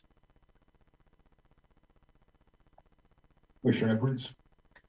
Thank you. I'm just like asking myself the first question. I maybe just providing some feedback. I'm really happy to see. Obviously, there are a number of things mentioned in the compact development policies that are in response to conversations. I know I've been part of several when, Royal Node and the PUD, specific to specific parcels I am familiar with on River Road, the E1, E2, kind of looking at that. So I'm just really happy to see the kind of like response to those that have come up from, folks in the community that are just like, why can't we do something about this? It's not working, or could we do something better? So there's just feedback that I'm really happy to see, because I think that that's, it's the people who are looking to actually do the development that can tell, staff and whoever else, like, these are the barriers. This is why we can't do anything with this, or why it's still sitting there. And so I think just applauding the responsiveness. So thank you. That's all I got for now. Mr. Brennan? I love all this. Stuart and I have had a lot of conversations about neighborhoods and development. But,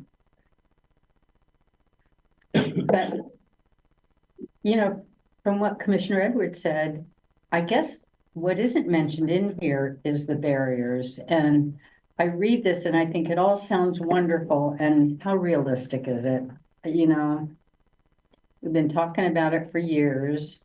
I know from personal conversations with prospective businesses out in Bethel, I heard nothing but the reasons why they couldn't pursue any of it. And I know there are barriers. I don't know what we would have to do to identify them, but I think it should be addressed. And I love placemaking. That's very cool. That would be appreciated, I know. Do you want to share what barriers you're hearing from the business owners?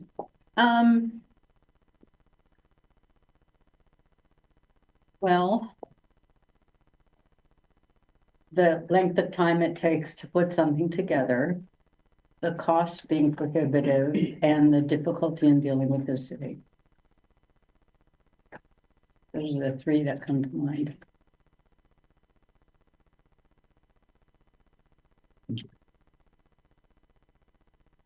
I had just a question then. Are the incentives being considered for encouraging the compact development? Would they be the same types of incentives we talked about on the first half of the presentation, like maybe like an expanded MUPD, or what other specific ideas are there?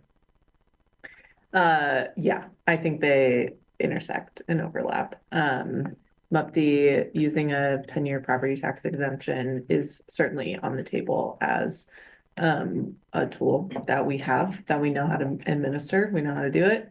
I think our hope would be, as staff, would be that it is a reduced administrative burden if we did expand the boundary for the tax exemption to all of our centers. To it is just downtown right now, downtown and the riverfront, so greater downtown.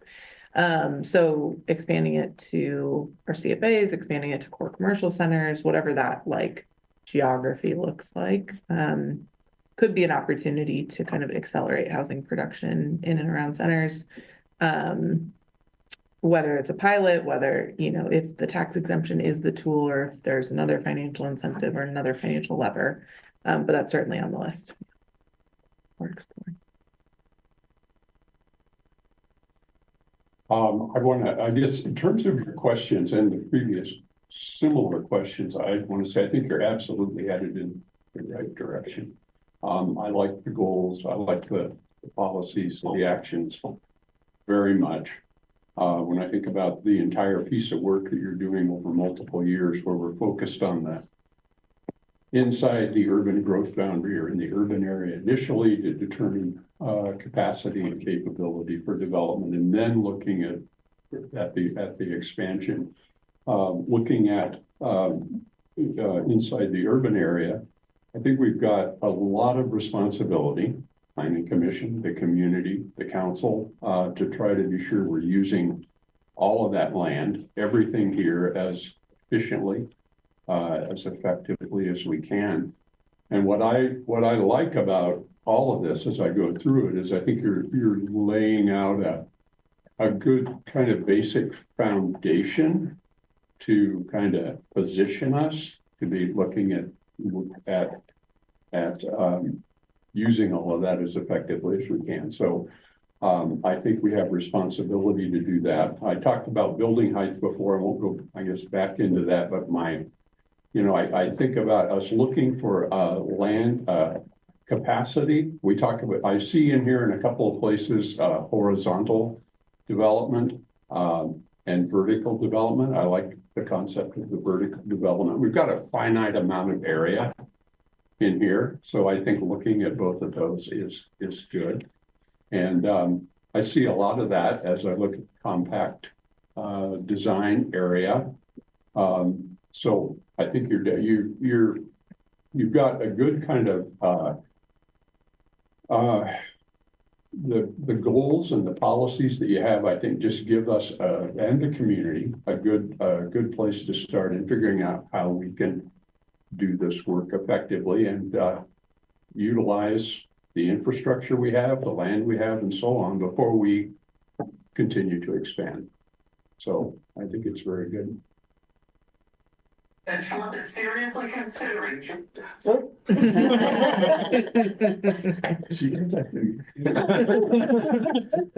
Did you talk about mixed use in here somewhere? Did I remember that?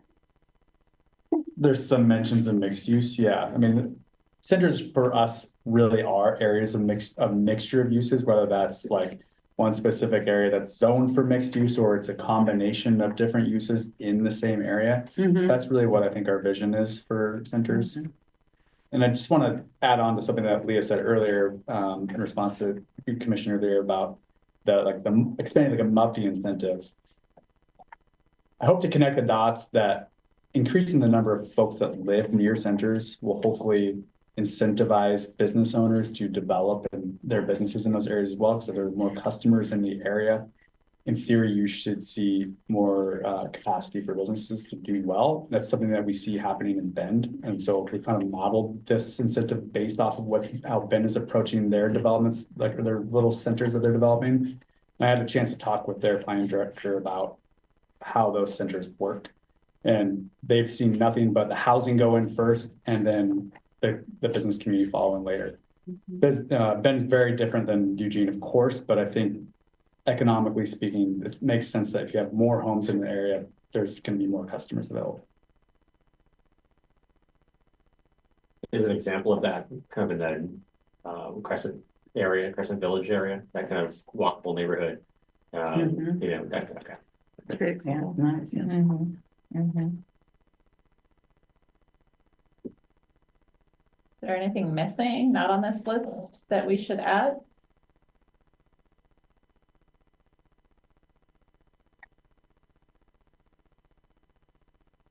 I think folks just want to go home early.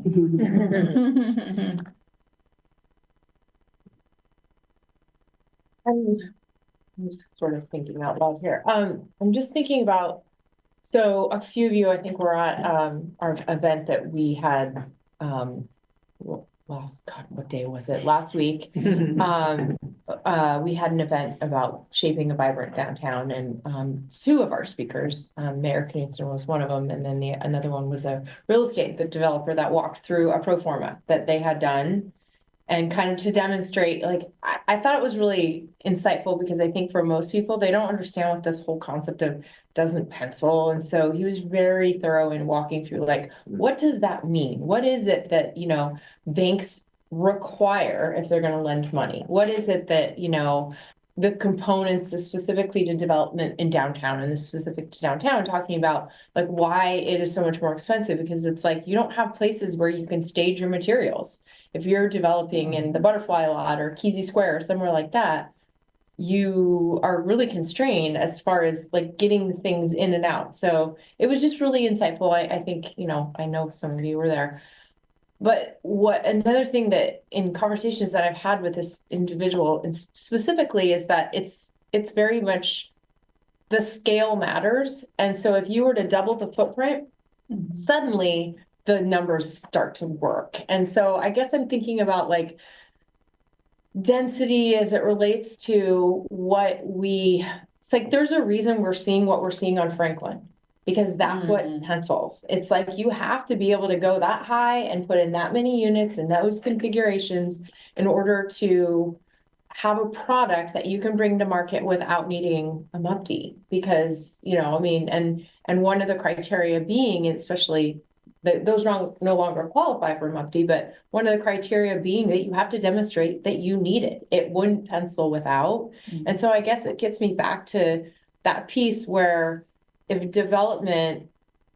there's a potential site and the only way that site can actually pencil is either you have to somehow increase the number of units or something else like that, because it really is just all about what you can charge for rent, what you're building per square foot. I mean, it's all just math. And in thinking about what might be missing is just something that can kind of addresses when that is something doesn't pencil, and you can either allow for more density or some other tool can be implemented. Because the reality is, so long as you have a criteria that requires a developer demonstrate that MUPD is needed in order for it to pencil, I guess I'm curious as to why we wouldn't be looking at it outside of the downtown area. It's not going to get used if it's not needed. And so if it's needed and they demonstrate that, then I guess that would be my thing, is like, and maybe more data that would show that. And have people tried? And, do we have developers who put the numbers together and thought about like, hey, I couldn't do this on 6th and 7th because it doesn't pencil. And so anyway, I guess that's just sort of what I'm thinking might be missing is. So we did do that redevelopment analysis with Echo Northwest as a part of the climate friendly areas study work. And that basically looked at what if we put a MUPD on these, and we looked at the commercial zoned property. So a lot of overlap with our centers, not one-to-one, but a lot of overlap with our proposed commercial centers, I should say, core commercial centers. That medium size. And there are some places in town where a MUPD would like push a certain housing types over that line.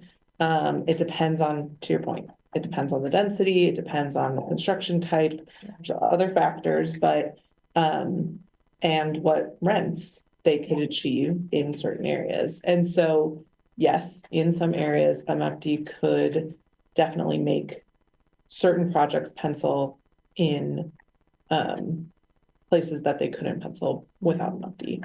Not everywhere though. Like there were definitely places we studied in that market analysis where even with a MUPD, it's not going to pencil. And that was the example that was shared at the event where the lots, only a certain size, without consolidating lots, without having that extra space to store materials, it's still not gonna be enough. And that's the case in other parts of the city too, in addition to parts of the downtown core. So we have that as a resource. We are definitely looking at our centers and around our centers as kind of a priority area for where we would want to place this new incentive. How expansive that is, I think is probably still, it certainly is still a question, but yeah, I agree. Yes, and thank you for reminding me, 'cause I was like shopping that around and sharing it with all kinds of people, and I remembered that study, so. But yeah.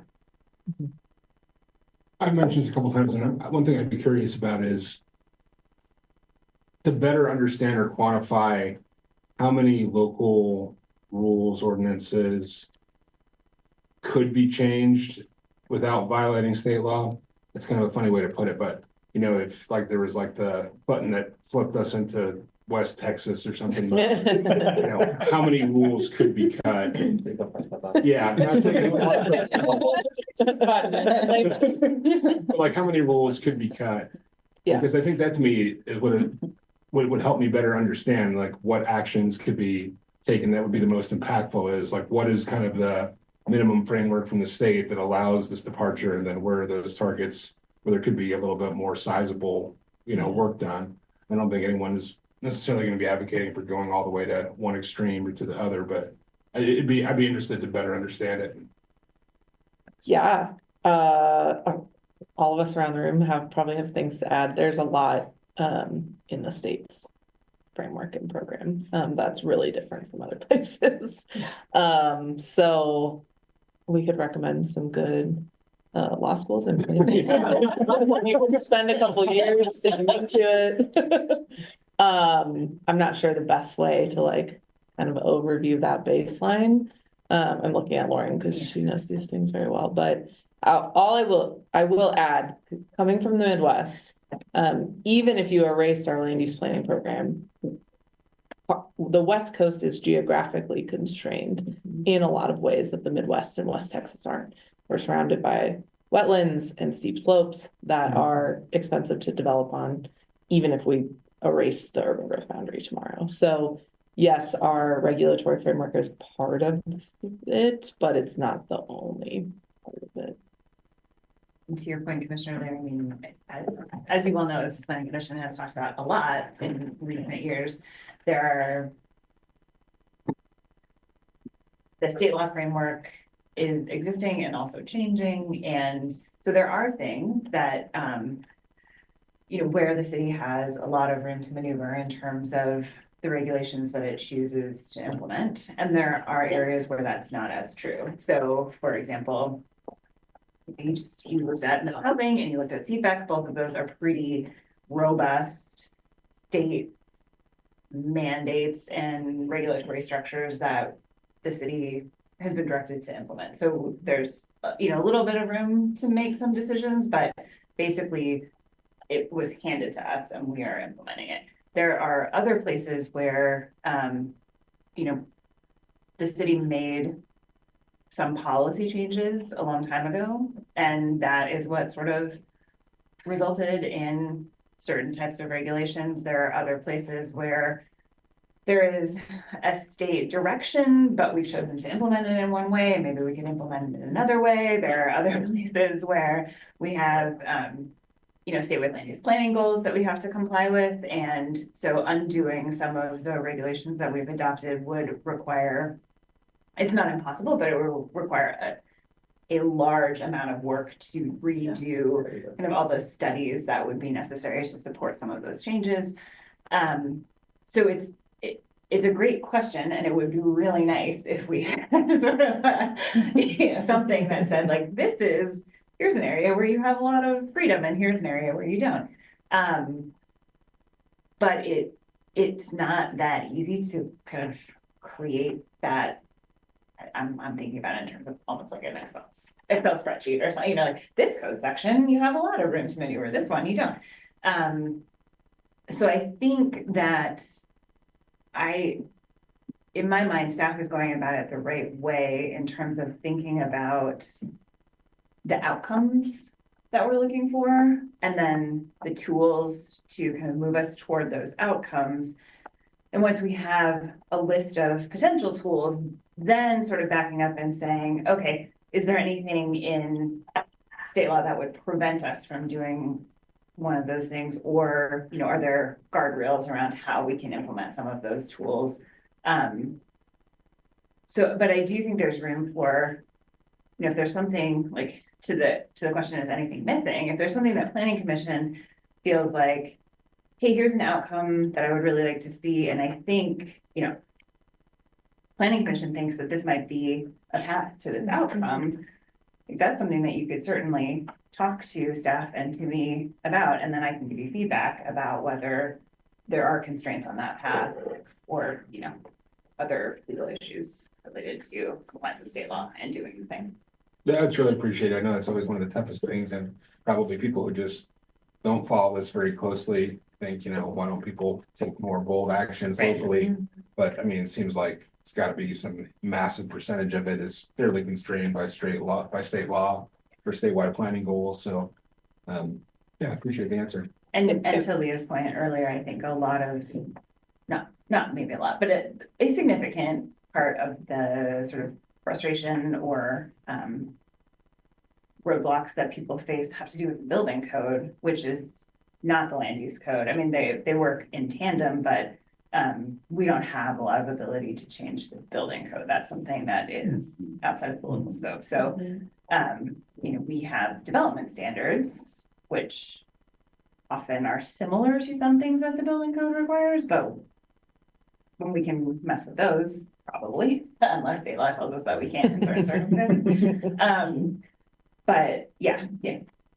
Well, and your question is reminding me that we added a slide into our council presentation for next week of like things that aren't on our list yet. And that part of that is looking towards places like Portland to have done a more significant swing at regulatory relief is kind of what they've called it, where they're actually doing a temporary pause or waiver on major development standards, on required processes as a part of the land use process.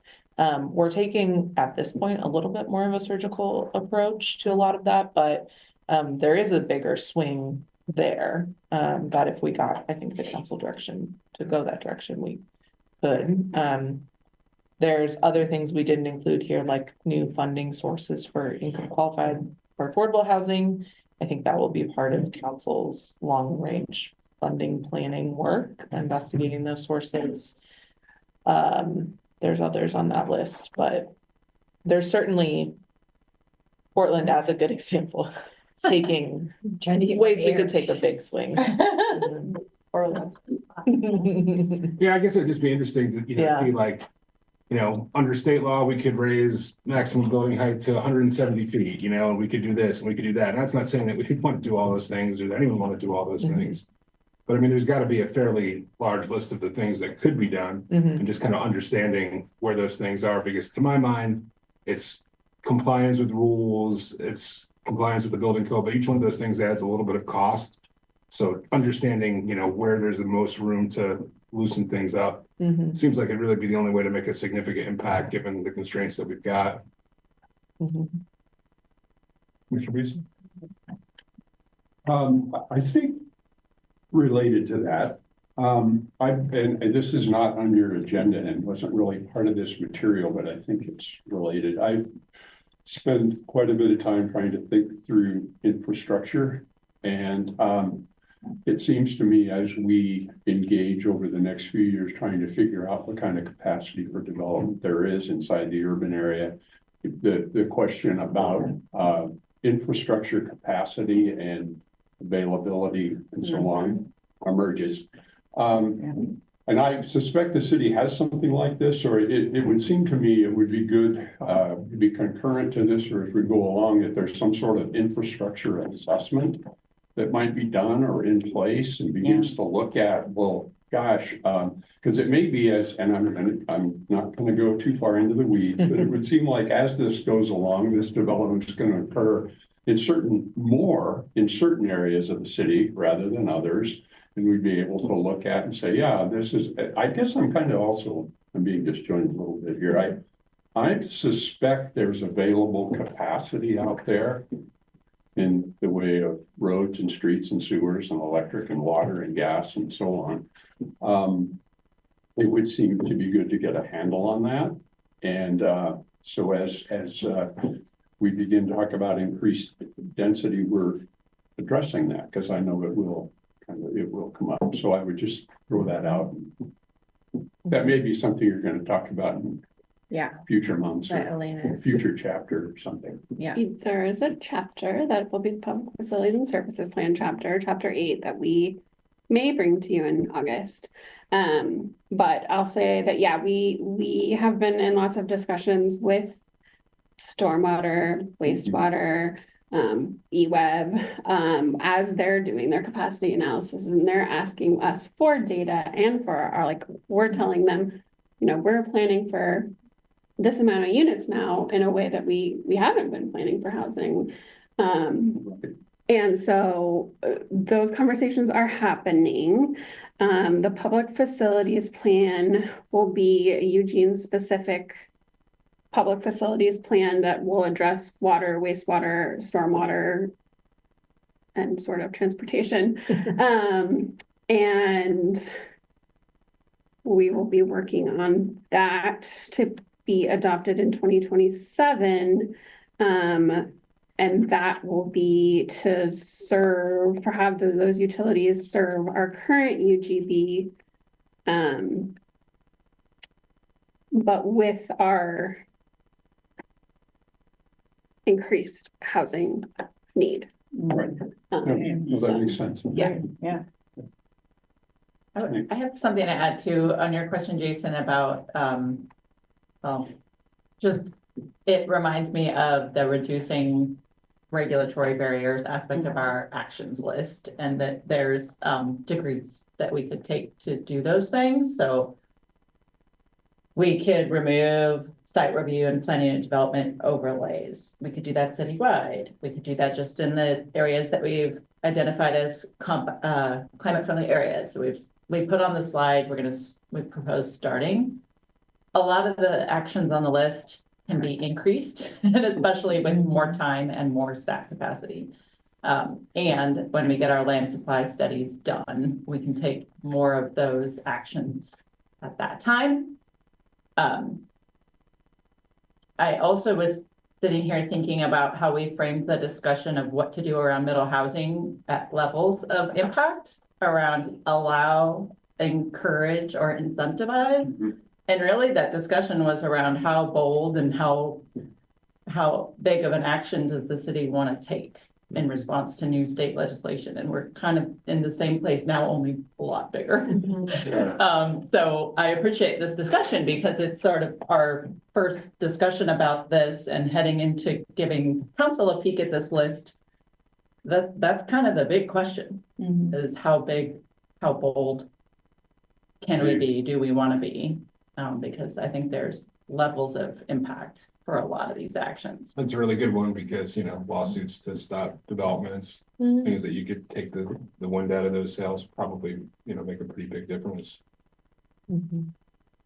Commissioner Edwards, you wanted to add something? Well, I just kind of wanted to mention something that I know there's people in the room that I've had conversations with about this, but I guess I still have the question is, like, what questions would need to be answered? And I'll kind of elaborate. So we talked about the River Road, Santa Clara, whole area where we've got a whole bunch of unincorporated areas that may, you know, a lot of them are served because they're in such close proximity anyhow. So there's this step that would potentially involve legislation to allow for folks who are not contiguous, but maybe 2 properties away or whatnot. And so there's potentially that. And I know that those conversations are being had, but in my mind, I'm thinking going beyond that. Well, let's imagine that barrier being removed, thinking of tools that the city then could be looking at to then actually incentivize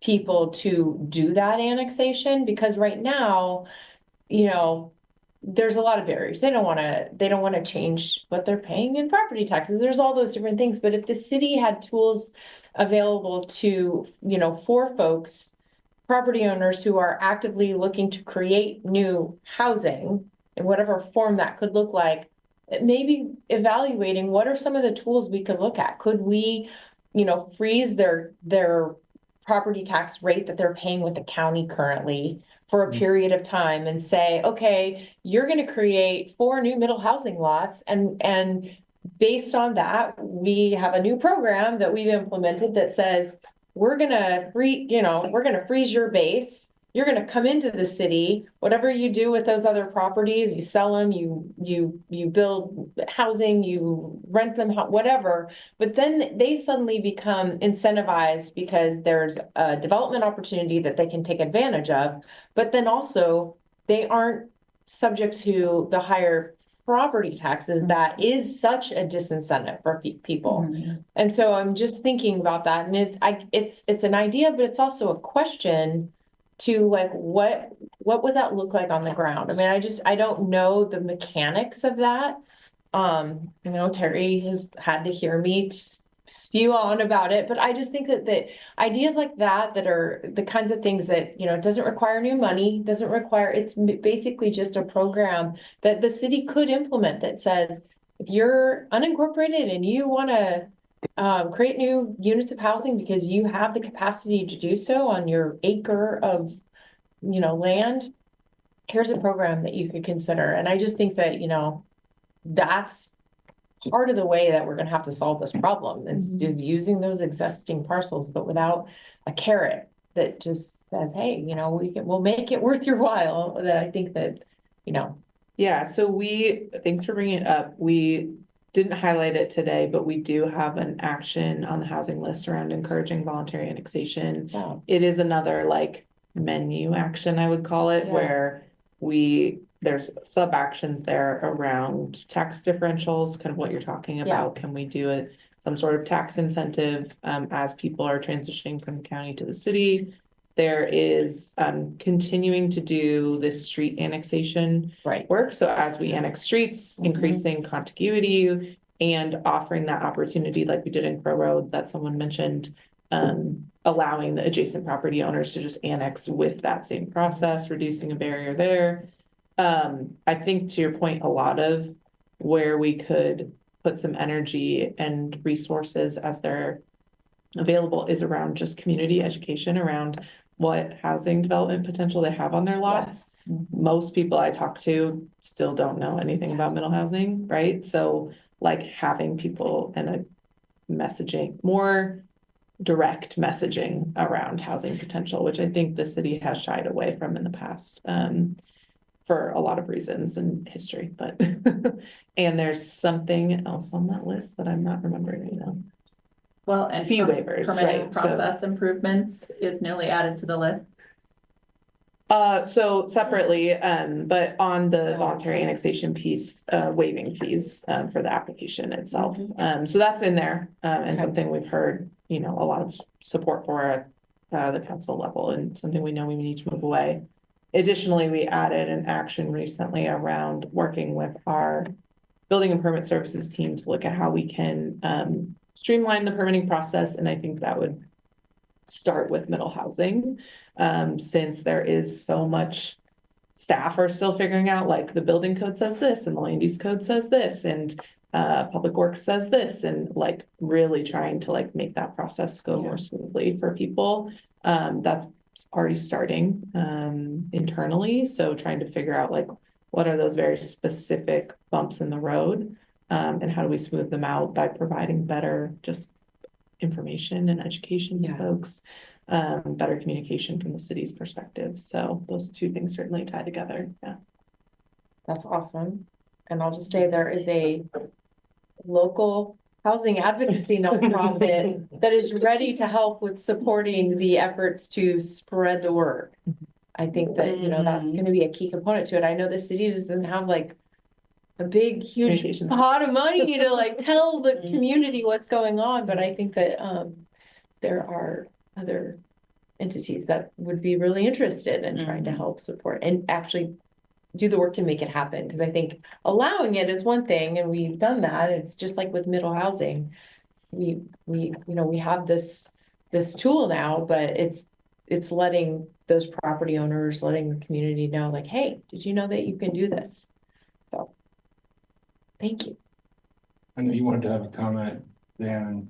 Yeah, just Commissioner Bowen as well. what I love about Commissioner Ezra's idea is that it's the intersection of what we talked about earlier, where, if you're in a property that's maybe 2 acres, 2.5 acres, and the kids have left, and you're looking to downsize, and you don't know that this program exists, but here's now an incentive to say, all right, I'm fine with my little neck of the woods over here. Let's divide this up, add more housing. I'm not gonna go over that way anyway. I can't maintain the lot anyway. I'm just kind of overgrown, nuisance in the neighborhood to begin with.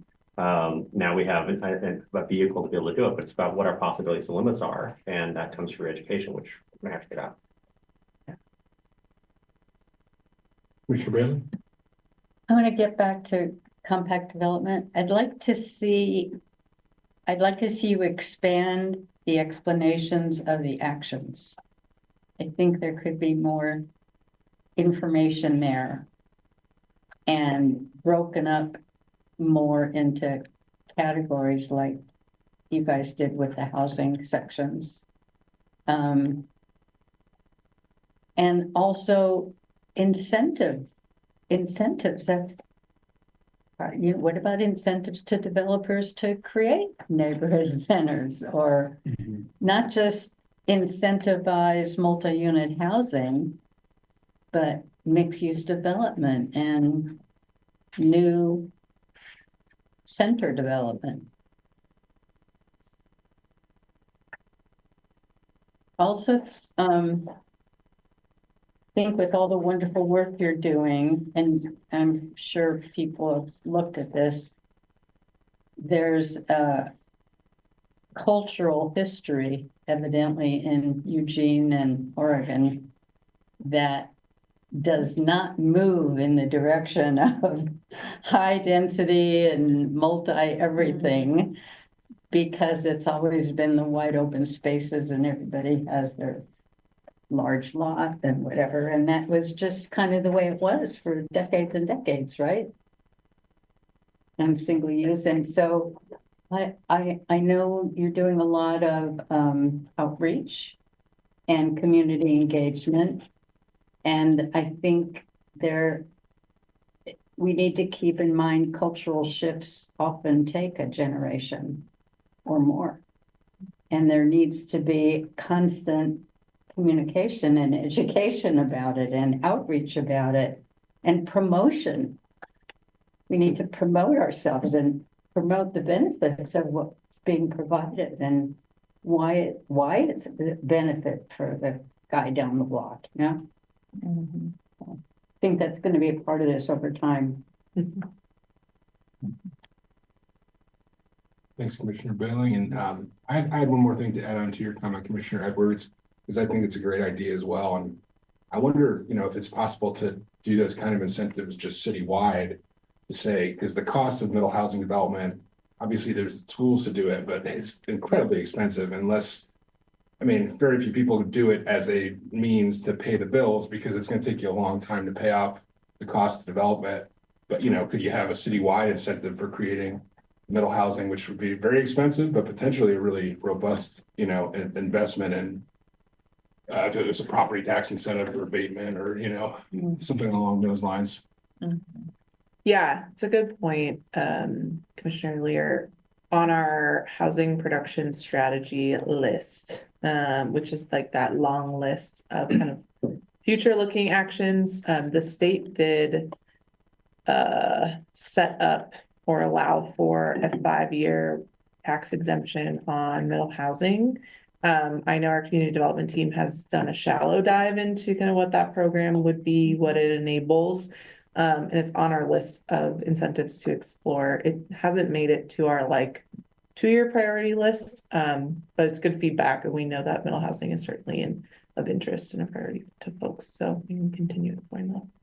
I think housing education is a Housing On the education and HPS outreach list, is yeah. on the HPS list as well, Mhm. to all of your points. Yeah. Mhm. Yeah. Yeah, it's a specific strategy, because it's a shift for us to Mhm. proactively do that, so Mhm. with partners. Leah mentioned our work together with building and permit services, so that's another team within planning and development. We also have the community development team that we work with a lot. But right within planning, we have our land use planners, and they're a really important part of this team also. They're not here tonight, but Jeff Gepper, who took over after Gabe retired. So we have a new principal planner for the land use team. And Jeff and his team are helping us on these actions immensely. They're the ones who process the middle housing land divisions. And then BPS staff, building permit services staff are the ones who are reviewing building permits for, what are the programs that people are interested in to defer SDCs, or, what are they hearing at the counter? Because they handle customer service requests and hear things every day. So I just wanted to put in a plug for within our department, and then also a lot with Public Works. We are looking for ideas and ways to make processes and barriers better from a variety of angles. So definitely, I realized I said at the beginning, like, most of community planning and design is here, but we're working across other teams too. Those are all fair game. We're not limiting ourselves to just long-range planning ideas. Yes. Anything else from any other commissioners? Anything else from staff? Listen, nothing? Well, in that case, thank you so much. Thanks for a great discussion. This meeting of the Planning Commission is now adjourned. Thank you.